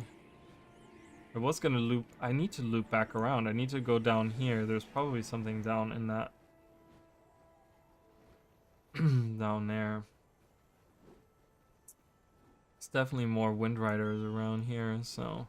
Can't just quite go up there yet. I don't know how far this area. Oh, it goes up here? I guess this area. It's a pretty big area, Sage Lands. It's pretty large. It's not too tough of an area though. We're already like over halfway done, so. Yeah, I don't know. We'll have to see what they're gonna do tomorrow. I just don't think they're gonna do too much. They haven't been doing too much, and I don't think that's gonna just now change. You know, I don't know. I just don't think that's gonna change now. All of a sudden, they're not gonna. Unfortunately, I mean, we all wish they would have done more, but it is what it is.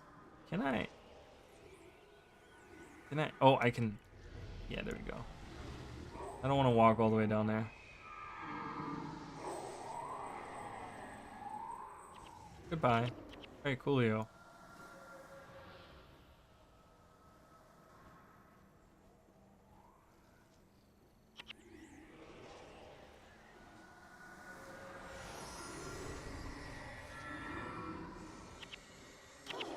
Ugh.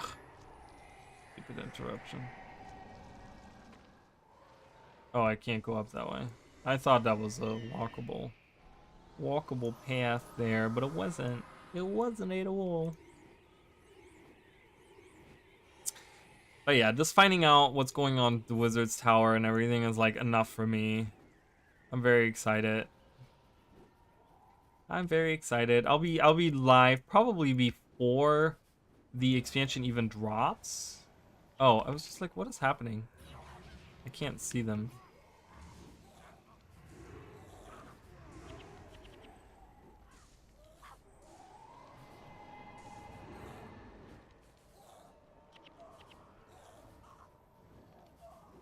Alright, let's go this way.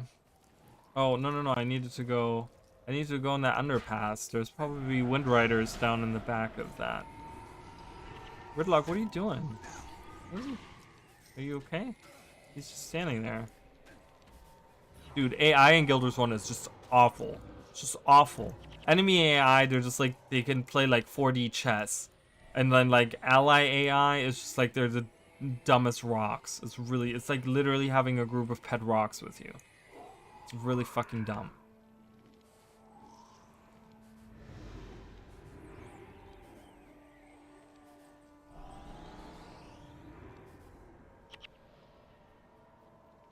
He runs away. I don't want to run. I don't want to run up there. Here's an assassin. There we go. Got him. All right, spiders. Usually when there's an overpass, there's spiders, but I guess not right here. Dudes, my dudes, we're getting interrupted here. This is insane.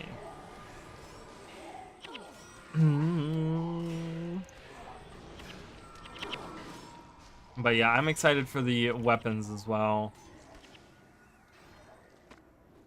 The new weapons that we're getting.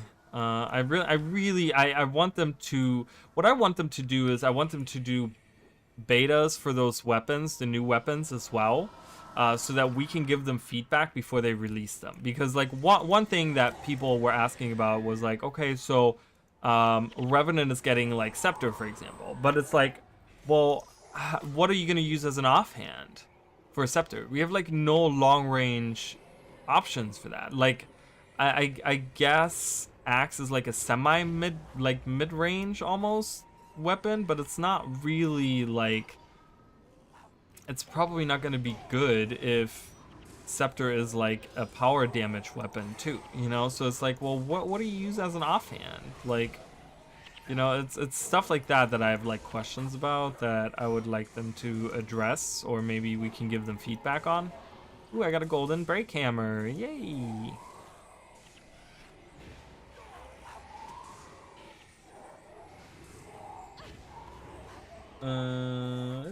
I just hope the story of this expansion is solid and immersive. It's their chance to start brand new. Hopefully they do it right. I really think my hope is, and this might just be really hopium that, you know, that I'm on here, but my hope is that because they've been so secretive about everything involving the story, like we know Zoja comes back and we know like a couple of things in there, but we know nothing about the story. We know nothing about the characters that are involved in the story. Like, we know nothing about the Astral Ward. We know nothing about Iskar, and we know nothing about what's going on with the tower, the Kryptis, anything like that. And them being so secretive about it, my hope is that they're so secretive because they're like, it's a really good story, and like we don't want to spoil this really good story. Like, that's what my hope is. You know, because I think this is the first time that they've been incredibly secretive, like even more so than usual, about it, you know, where they don't at all tell us anything. For other expansions, I always feel like we got some information about it, but I think with this expansion, it was really one of those, like, we didn't get anything, and I hope that that speaks to them having like, am I missing anything on this side? I think I'm not missing anything. Oh, the cupcake just ran out. I was like, why am I moving so much slower? And I realized it's because the cupcake is gone. Look at this, 124. I mean, that doesn't count the ones that are not. Look at this. This area is really cool. I love this. It doesn't count the enemies that are like borrowed. Yes. There's a bramble hash. Bramble hash, the enemy. Sounds like a pet name. Oh, this is Mr. Bramble Hash. He's my pet. He's my pet lizard.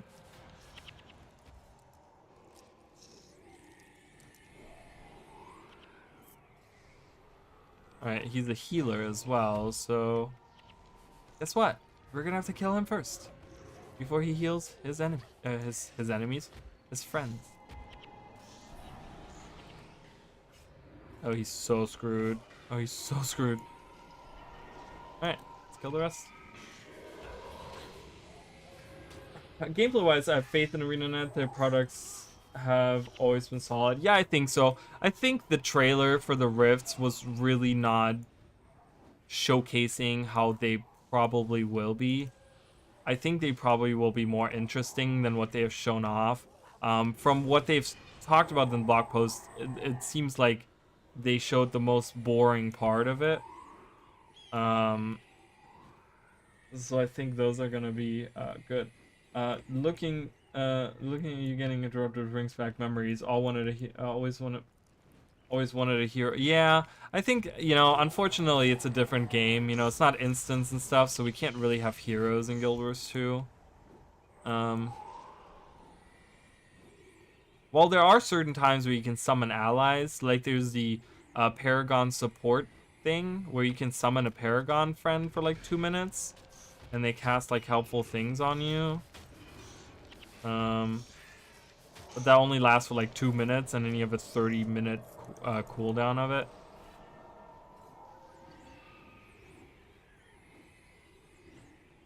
I wish there was more like summable friends, at least in Guild Wars 2, that could kind of help you in your. Oh, look at this! This is very idyllic. Look at that, beautiful.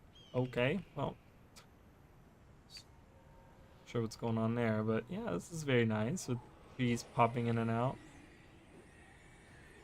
There is Elwyn Kirby. You can actually Elwyn Kirby actually I think gets a sex change between game 1 and game 2, because in game 2 that is actually a woman.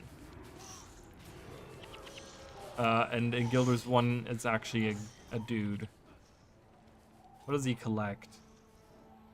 Tangled seats, and he can get you a sleek mask.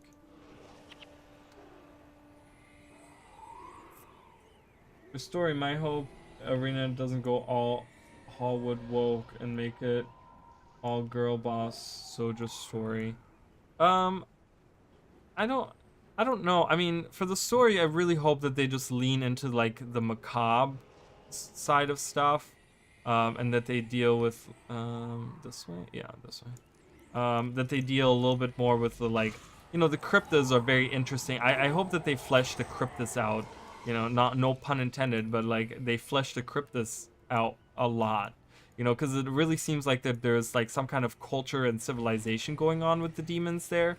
And it would be really cool to just deal with the Kryptis. Like, wouldn't it be cool if we, for map 3, go to like I said, you know, maybe the Fissure of Woe or whatever, but we go into like some kind of realm in the mists or something, and where the Kryptis are hanging out at, and we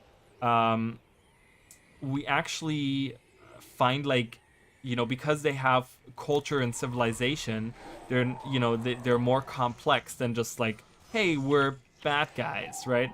Like, could there potentially be Kryptas that are gonna side with us, that are maybe against invading other worlds, and could we perhaps team up with like friendly Kryptas from a house, maybe House Mosin, that, you know, where Canaxai, you know, Canaxai killed the founder of House Mosin. Maybe after that, the House Mosin decided that, hey, they don't want to be part of the Kryptis, or they don't want to be part of the like evil Kryptis anymore, and they're actually like a rebel faction of the Kryptis, and we could be fighting with them in the new map against the other Kryptis, like, and we actually get like friendly demons on our side. Like, I think that would be kind of cool, because we always, you know, Guild Wars is always, Renet is always big on, you know, adding new allies to the team and to the group. There's gonna be spiders that pop out. I'm gonna maybe go back there later. Because there's gonna be definitely spiders that come out that way. And I think if they don't spawn, they don't count towards the total, so that we might not have to defeat them at all.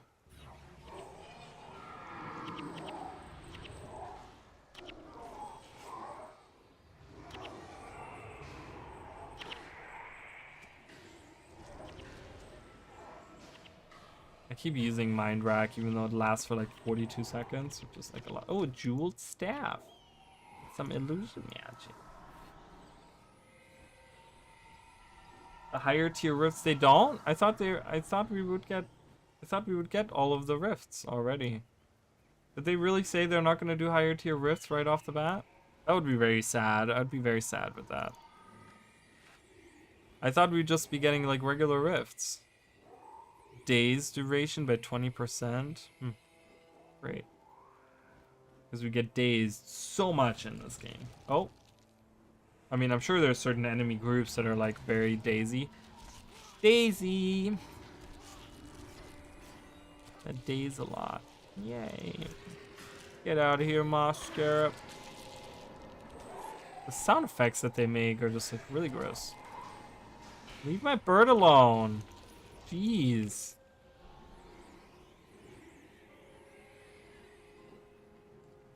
I'd be very sad if we don't get the... I mean, I don't know.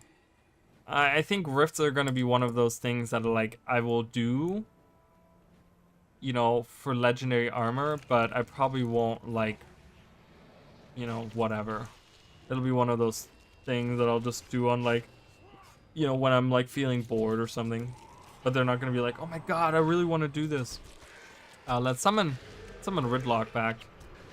You know, he kind of just left us earlier, so... He didn't just leave us, he got killed, but, you know. Tomato, tomato kind of thing.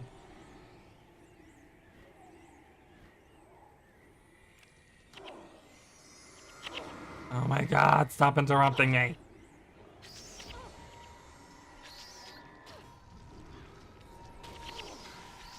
Having every ability interrupted is just really bad. And then we have spiders poisoning us and we can't heal.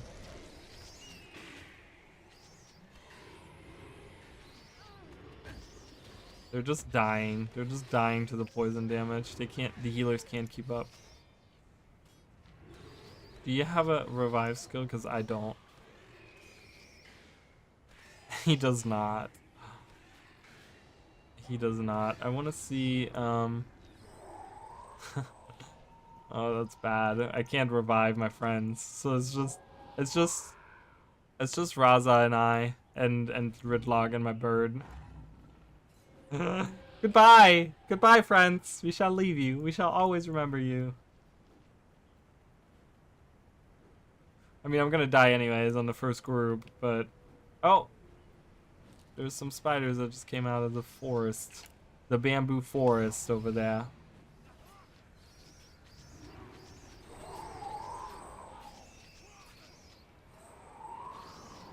Oh god. Oh god. Oh god, enemies everywhere. There's enemies coming from every side right now. Raza, you can do it. Just summon your spirits so you can take care of it. Ow. Ow.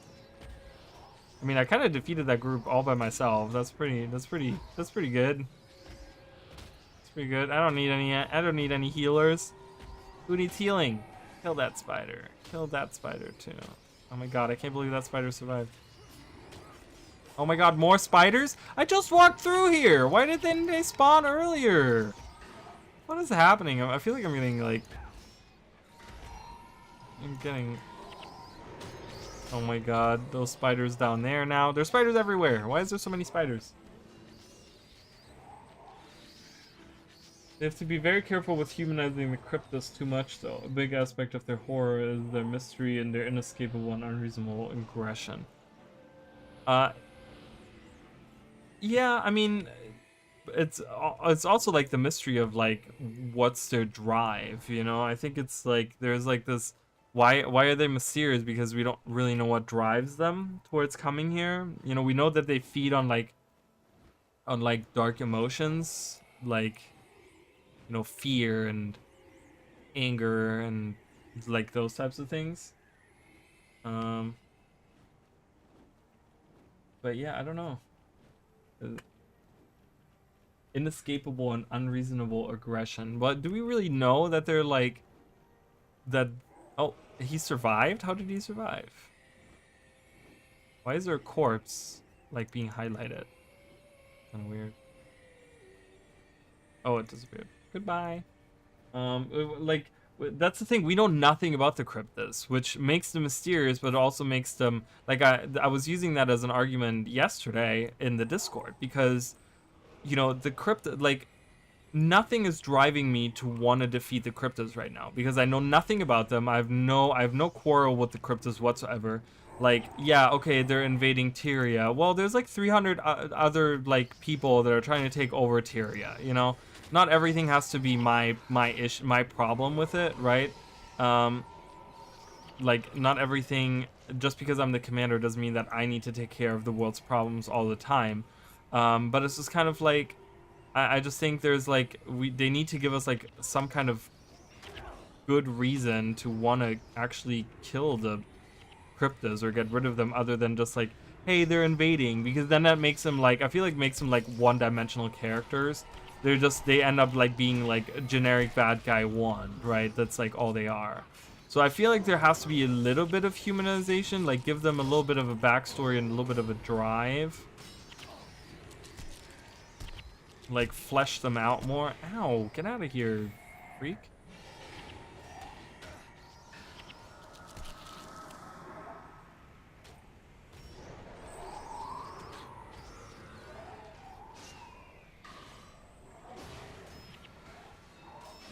Like we could have like for example, because I'm thinking right now about the like alliance part that I talked about. So we could have, for example, we could have we could have this like quote unquote friendly faction of Kryptis, but they're just kind of like, hey, help us eradicate these the other Kryptis, and then we will take over as the main Kryptis, and we're not gonna be your friends.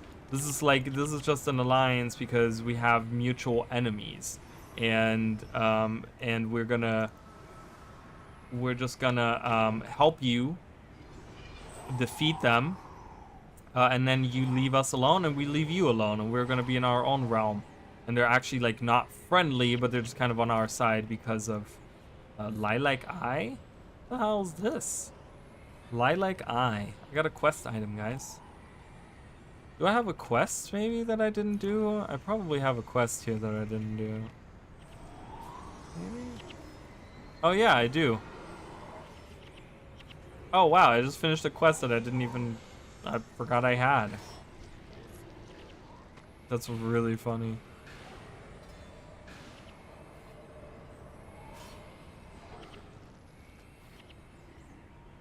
Because they lack beauty privilege? This is not all the enemies? Oh no. Oh wait, there's a group up there. Maybe that's the last group I need. Oh, it goes all the way to here, so.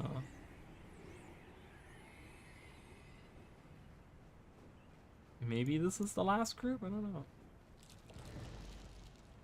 Skill rundown for new weapon options would be nice for tiered crafting before that gets introduced.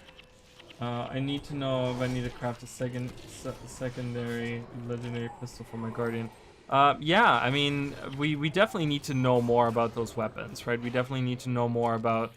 I think it would be very, very imperative for ArenaNet to do betas for those, and just let us use them for a weekend or something, you know, and just give them feedback, because I honestly think that if they just kind of maybe talk a little bit about them and kind of keep them a secret until that release comes out, and then just kind of drop them without us having reviewed them, it's going to be a big disaster, because there's probably going to be a lot of stuff that they internally didn't get done for testing, or like even like scenarios, because like we know how the player base is. They're gonna find some way to break this fucking shit, you know. They always find ways to break stuff, but that's good, you know, because that's like kind of, you know, that's good because then they know what they need to fix and stuff.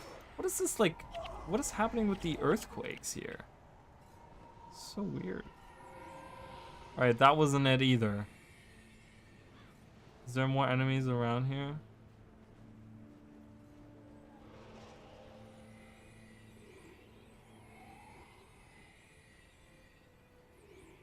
Because it does go all the way over here, guys. Majesty's Res. I actually have vanquished. Look at this. I've vanquished a lot of stuff. I didn't do Kazak's Peak. Interesting. I've vanquished a lot of stuff. Oh, yeah, there we go. This could be it, guys. This could be it. It looks like... Oh, well, we have these guys popping out. Yeah, they definitely need to give us some kind of... just a weekend or two before that, but I mean, we still have 6 months, and I think they probably will do that. I mean, they were doing that with the weapons as well. They were with the weapon master stuff. They were doing that as well, so there's no reason they wouldn't do that with the other weapons.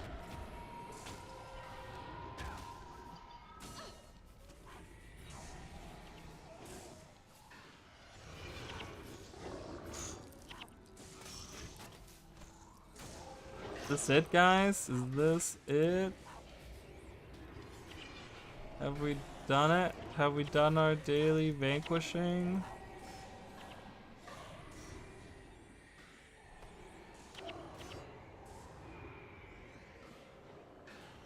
Alright, that's it. We did it. Yay! Ta-da!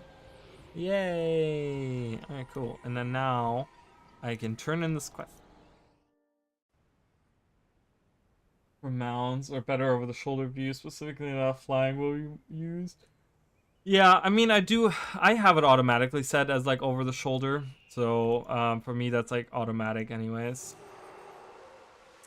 I already had all the stuff that he was giving me. I'm not gonna identify any of this stuff. I'm just gonna sell it all.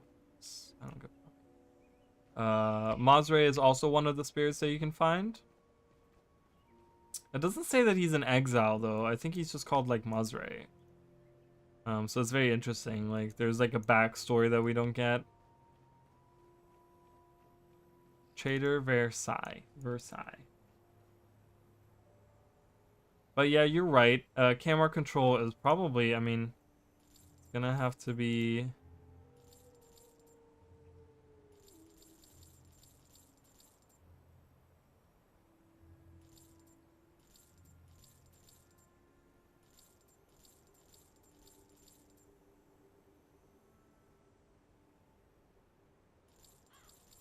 My bottle and my trash can like made a noise. I'm like, okay. Like the trash can is right next to me here. And there's not a lot in it, so I'm just like, hello?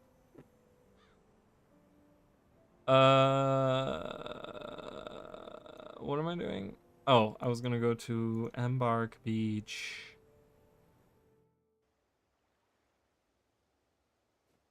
But yeah, I already do over the shoulder anyways. I already played like an action MMO, like an action camera all the time. Okay, we did Rragar Man-Eater. 10,000. We got a lot of stuff here. Boom, look at that. Ta-da! And we did this as well. Boom, look at that. Nice. We got all these Zaishin coins. I'm getting almost to the point. I'm trying to get the Zaishin title right now. I mean, I'm not playing too much Guild Wars 1, but I only need to get 2 more keys, guys, and then I'll get the Zaishin Sword. I think that's all you need. You need level 2 in order to put it into the Hall of Monuments. So I'm gonna get another point in the Hall of Monuments or something. I don't know how many points I'm gonna get for it, but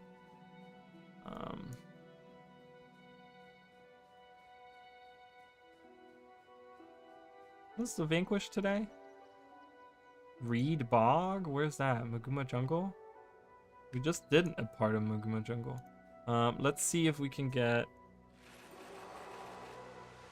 11. I can get one gold coin, which is 1 Zaishin key. We're getting there. What is bounty? Ooh, let's do that. I do like that one. That one is good. Nalfastu. The Earthbound. That's a really cool enemy to defeat. That's over here. Yeah, it's a fella. Oh, and I love you get a little info on these guys too. Nalfastu Earthbound. Okay, won it. Nalfastu Earthbound. Thought something was back there. I was like, what's back there? Once a great northern nature spirit, Nalfastu descended into dark arts in an attempt to destroy his brethren and usurp their powers. When his intentions were revealed, the other spirits struck down Nalfastu, binding his incorporeal body to this realm and his spirit powers to the next. Beware, Nalfastu retains great power and should be avoided by all but the most heroic or foolhardy Norn. He can manipulate the minds of the living and is constantly surrounded by the spirits of those he has trapped. The lone survivor of an encounter with Nalfastu reported he appeared as a simple rabbit before wresting control of her mind. Ooh. How devastating that sounds. Snorgu, come with me. Xandra, come with me. Let's go do it. Let's go fuck him up. Off to Rragar Lake, guys. Off to the area that was completely fucking screwed up in Guild Wars 2. Oh, I meant to do this.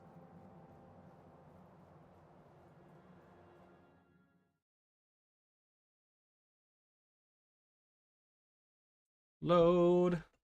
Takes forever. I don't know. There's something going on with the servers because it's like it takes forever to load, and I used to not ever do that.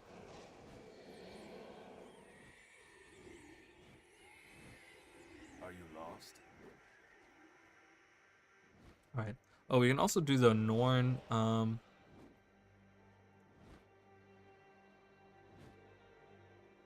We get 100 extra health.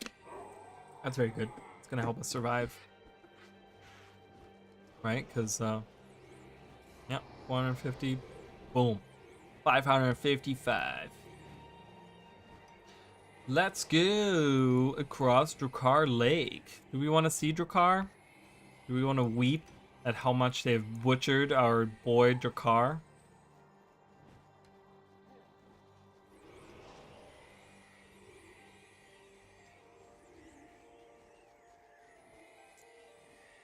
Oh, Modnir. I hate Modnir.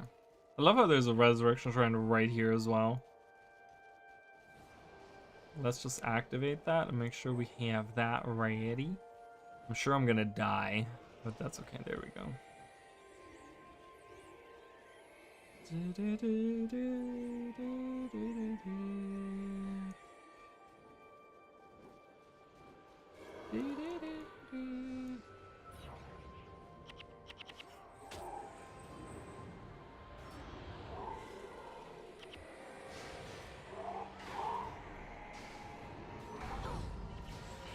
You can already see Rragar down there.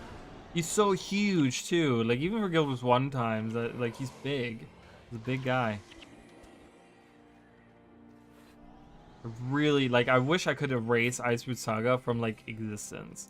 Like it never happened. Alright, come on guys, lagging behind over there.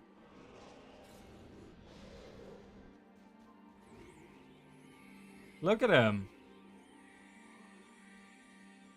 Look at how cool he looks. He looks like a big... I said this the other day, but I just...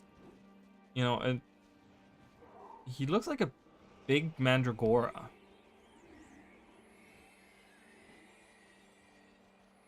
I'm gonna go on this lake. I'm gonna do it. Probably kind of dangerous to do that, but as we get icy ground and we move really slow.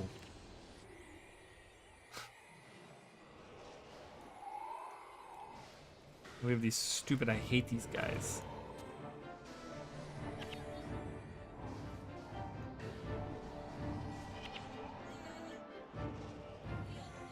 Rragar, I want to go to your face. I want to look in your eyes. It's really crazy how close to the surface he actually is. I always remembered him being like way deeper down, but he's really like right there. Like you could dig him right out. I mean, he dug himself out, I guess.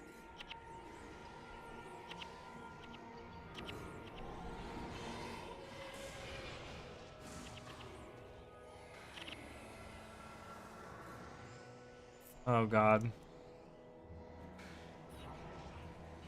I didn't really want to do all of this. I know the enemy is like over here in this thing, but that's okay. We have nothing better to do.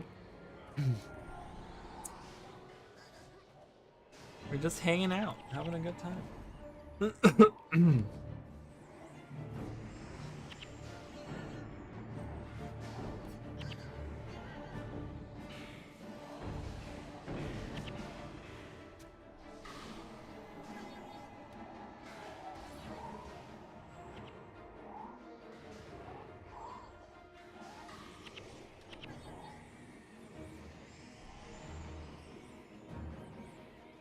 Gonna kind of clear this area out.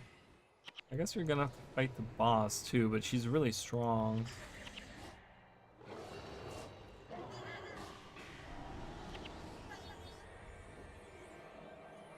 Maximum health is increased by how much? Another 100?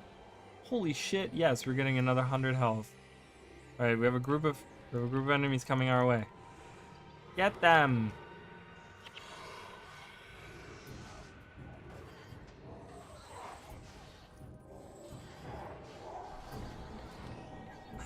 I keep forgetting to exchange this for something good. For something else, at least. Look at him! We're right above his head.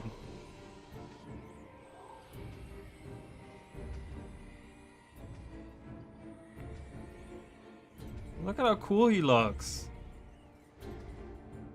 Oh man. So sad he got butchered. Oh, we got a bottom right map piece. Alright, enough of that. Let's get out of here before I cry even more. See, and these like cool claw-like wings. Man, he had a really cool design.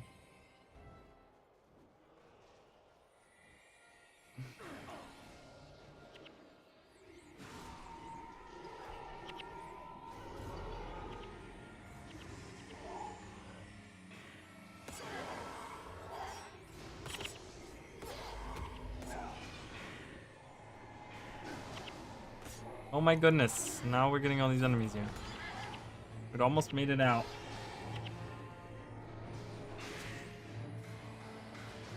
You can even see him on the map too. You can see how he like is, you know, that's his head and then his.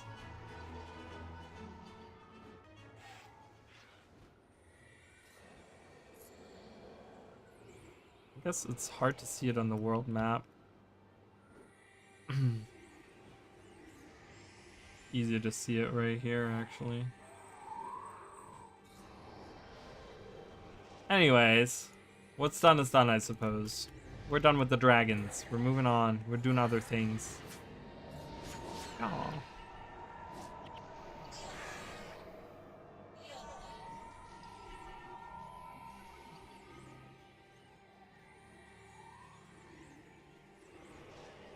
All right.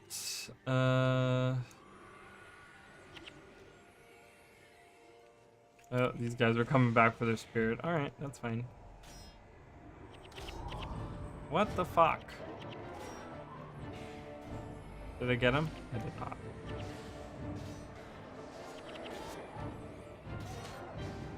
Take this. No. Take this. No headshot. I thought I would get a headshot.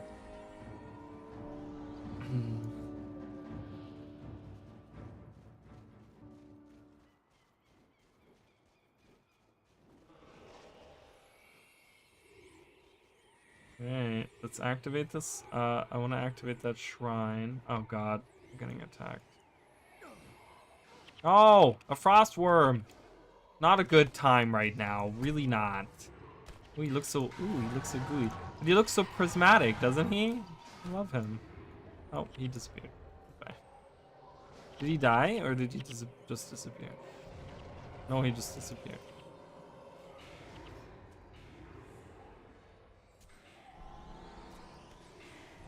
So much health. Thank you.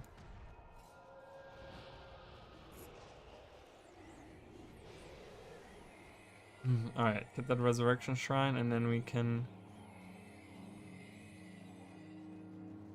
go and defeat this interesting guy.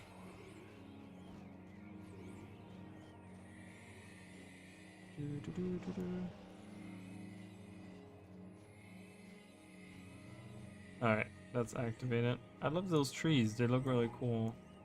I wish they would have used these more. They look really cool. Alright, anyways. Oh, there's a resurrection shrine there too. There's just so many resurrection shrines. Alright, there's a rabbit. Oh my goodness. We get some shadow creatures here.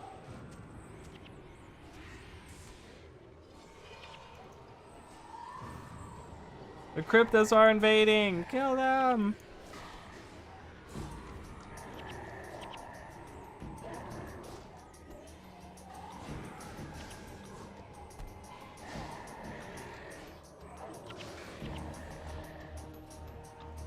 Alright, this enemy is always very tough because he's a douchebag. But there's the rabbit we were talking about. Okay, I think. Yeah, I'll follow you in a minute. I think I want to activate this shrine because this is closer to the entrance. Show.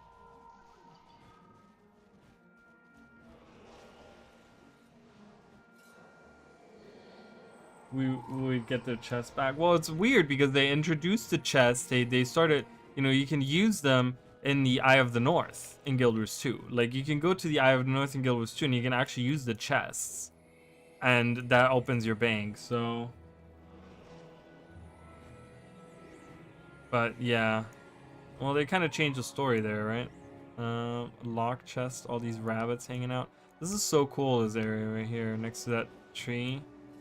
It's all like glittery. And you got this weird like water that looks like soul goo. I don't know. That's what it looks like. Okay. If I can focus on just him and just kill him real quick.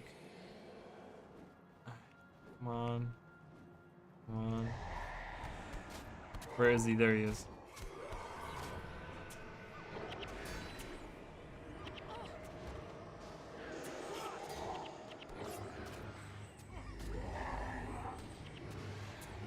Like, kill him. If we can kill him, we can just move on with our lives. There we go. Got it. We did it. Yeah, but this area actually in Guild Wars... Ooh, what are those?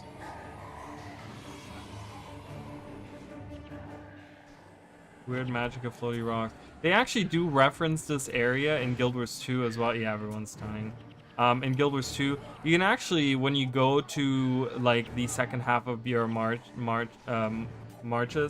and you go to like where around the Rragar Lake is, and you go down, there's actually the area where that tree is. There's the like Oakheart champion. I think that's supposed to be this area because it's kind of like this valley that goes down to where water is as well. It's like a little lake that you can go to. Or there's like, I think it's like, there's like water or something with there's worms that come out, like frost worms. And the champion Oakheart spawns there. And I think that's supposed to be that same area. So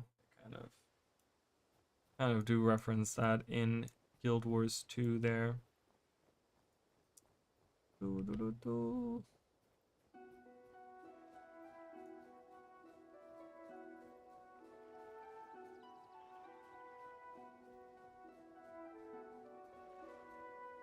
Citation mission done. I don't want to do Vanquish. Gate of Pain. We'll do that next Monday, guys. We're gonna do next Monday. I might just take that. I don't know if I want to. I'm just gonna take it. I'm just gonna have it in my inventory. I don't know if I'm gonna do it on hard mode. The Menagerie are an interesting enemy. Does it have any lore attached to them? I don't remember either.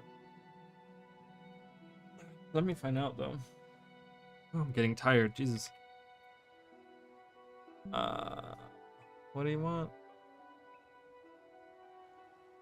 Menagerie map fly through. I haven't watched it. Oh, that is the same one that we have. I love how they called it now. Okay, they didn't give us any info on it.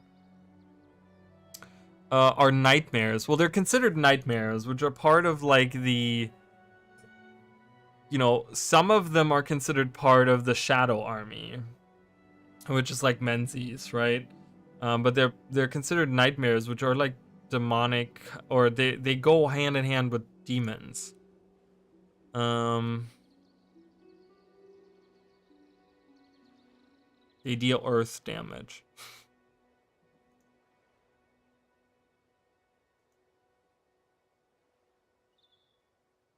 Yeah, I don't know. Hey, welcome, John.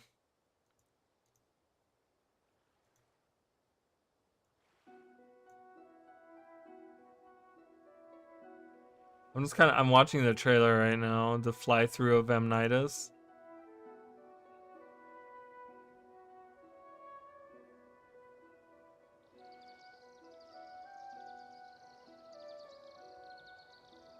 Oh, that's the outfits you were talking about. I love how there's Largos and Jin. There's a Largos and a Jin in the trailer. That outfit, you're talking about the outfit with the eyes on it? That looks really cool. They better be giving us that. They better be like.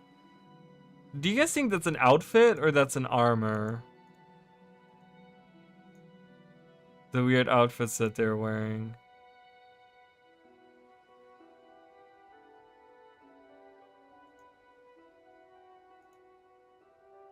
Amnitas looks really cool. That whole map looks really cool. There's no like distortion going on. It looks really good. I'm very excited for it. I didn't hear the music again. People said the music was really good. I'm hearing Guild Wars 1 music at the same time, which is good, but it doesn't.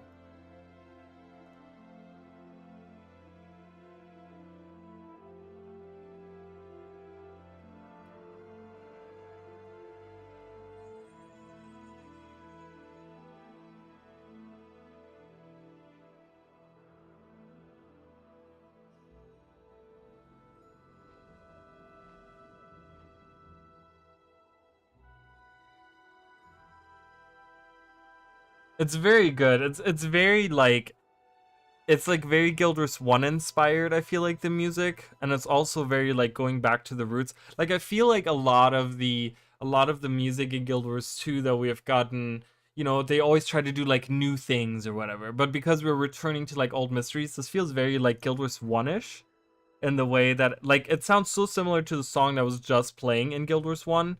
Um which is great. I really love that. It's very good. It has like a nostalgic feeling to it, and I feel like it's gonna be something that, like, it sounds like this song, right? It sounds like pretty similar to like how this song is. So I really like that. It's really cool. I like that song a lot. Seems like an outfit. Please don't be an outfit. Please be armor. I want to have it as armor. It looks so cool. I really want that. That's what you guys were talking about earlier. I didn't even realize that they had that on. I must have been smoking something when I watched that trailer, because I feel like I retained nothing from it when I first watched it. Because when I just watched it, I felt like I watched it for the first time. I was just like, how did I not see any of this stuff?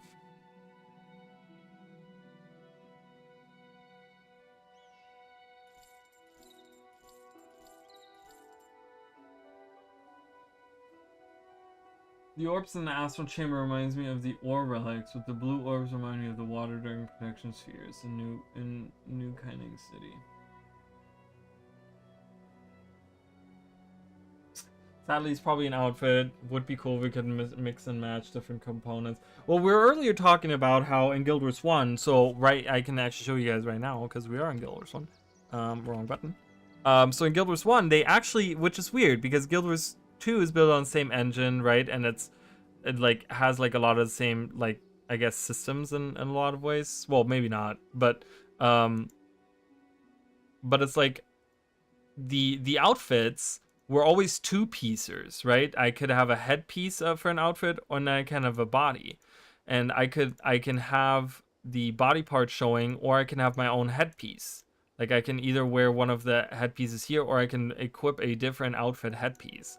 And it would be really nice if they could do there, because we can hide the headpiece on armors in Guild Wars 2 already. Why can't we to split them in two and give us the possibility of wearing something else? Like,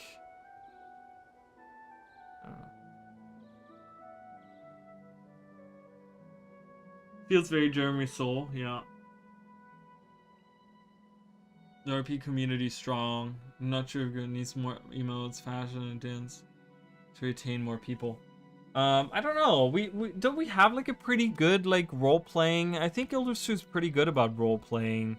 I think with the area of like Amnitas and the Wizard's Tower and stuff like that, that might reignite some more role playing stuff. But I know a lot of them are just kind of like they hang back in the like the cities and stuff, they go back to the like the playable race, like but I constantly see role players all the time. So I don't know, I think they're like the whole wizard theme is gonna probably bring out a bunch of role players that are gonna be like, oh man, I want to role play as a wizard or something. So we definitely have that for sure. Like the incentive is there, I guess, with this expansion. I don't know, but more emotes would be really cool. I'm not a huge person of like a huge emote person. I also think that, like, I don't know, tonics are really nice. Those are really good. I don't know how we could improve upon the role playing thing. I don't know. Dancing and fashion. I mean, like, because you say like needs more emotes, fashion, and Dance Volume 3. Like, we have so much fashion already. Like, everything is based off of fashion. Everything is based off of fashion. So it's just like, I mean, is that really a worry that we don't have enough fashion? I feel like we have so much fashion going on. The problem that I have specifically with some parts about like in Guild Wars 2 or whatever, like we can actually go in. Let's go into Guild Wars. Like, one issue that I do have is like we have, like, heavy armors are the hardest to cosplay or like do stuff with, because the problem is that a lot of like I can go on my Prince Rragar character here. You know, a lot of heavy armors are just that. They're just heavy armors, and that's all you get out of it, right? It's like I don't have sound on, and apparently my sorry guys.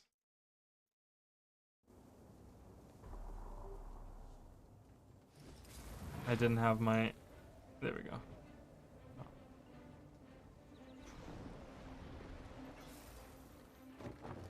I don't know what I'm trying to do. I'm trying to get away from the enemies.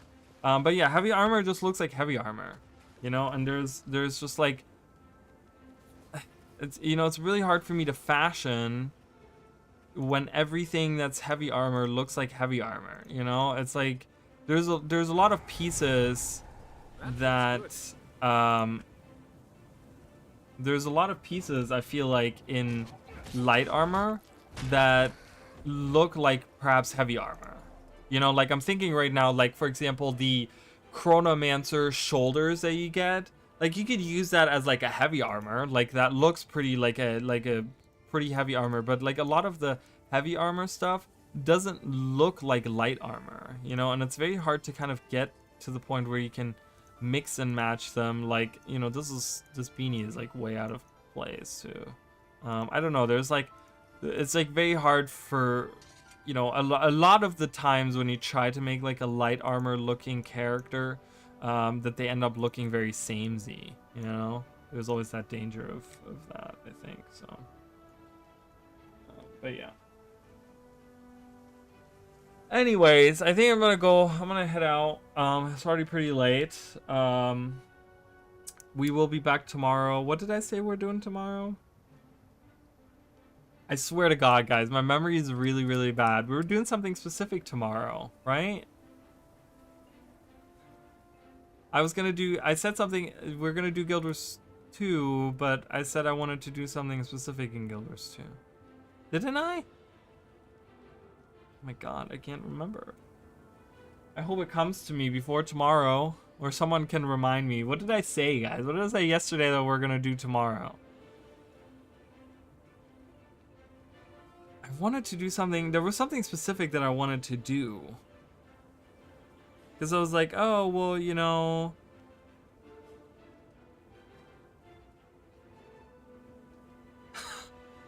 Because I was just like thinking about like doing World vs. World, and I was like, oh, we've been doing so much World vs. World. Like, let's do something else and let's do this instead. And then I was like, I don't remember. I don't know. Anyways, I'll figure it out. Thank you guys so much for watching. I'm getting really tired right now, and I haven't eaten, so I'm also very hungry. But yeah, I appreciate you guys very much. I'm working on videos. I'm sorry, guys, nothing is really coming out because I'm just slowly working away at the scripts for it and stuff. But yeah, if you guys want to become members, you can do that. It's right underneath the video. There's like a little join button. We have little badges and stuff if you want to support the channel. We also have a merch store if you guys want to buy like t-shirts, hats, mugs, shorts. You know, there's gonna be other stuff that I'm gonna add. I want to add like stickers or something. I think I can do. So I want to add more stuff to it. But yeah, there's some stuff if you guys want to support the channel. And yeah, we do have a Discord if you guys want to hang out on Discord. You know, I would like for the Discord channel to be more active, but yeah, that's also in the description if you guys want to join that. And I'm over on Twitter as well if you guys want to, you know, on X or whatever they call it, right? Whatever. Social media is not my forte, guys. It's really not. But anyways, thank you guys for being here. Thank you, Andy, for being here. Thank you, John. I know John just got here. I'm sorry about that. HCNM, Jacob, Mishking, as always, fun. Was Emily here today? Emily was here today. She was very quiet. Mark was here earlier. Soul Zool. Jesus, can't say that. I can't pronounce it. Thank you guys for being here, and all the ones that are in the background. Switchy81, that's cute. Switchy, that's a cute name. Like, yeah, I got named Switchy because of my switchblade that I carry around with me. Like, it's something, like, really badass, but it sounds really cutesy. Thank you. I appreciate it. Good night. Have a good night, you guys. And I'll see you guys tomorrow. I'll remember what I was trying to do. I'll remember what it was.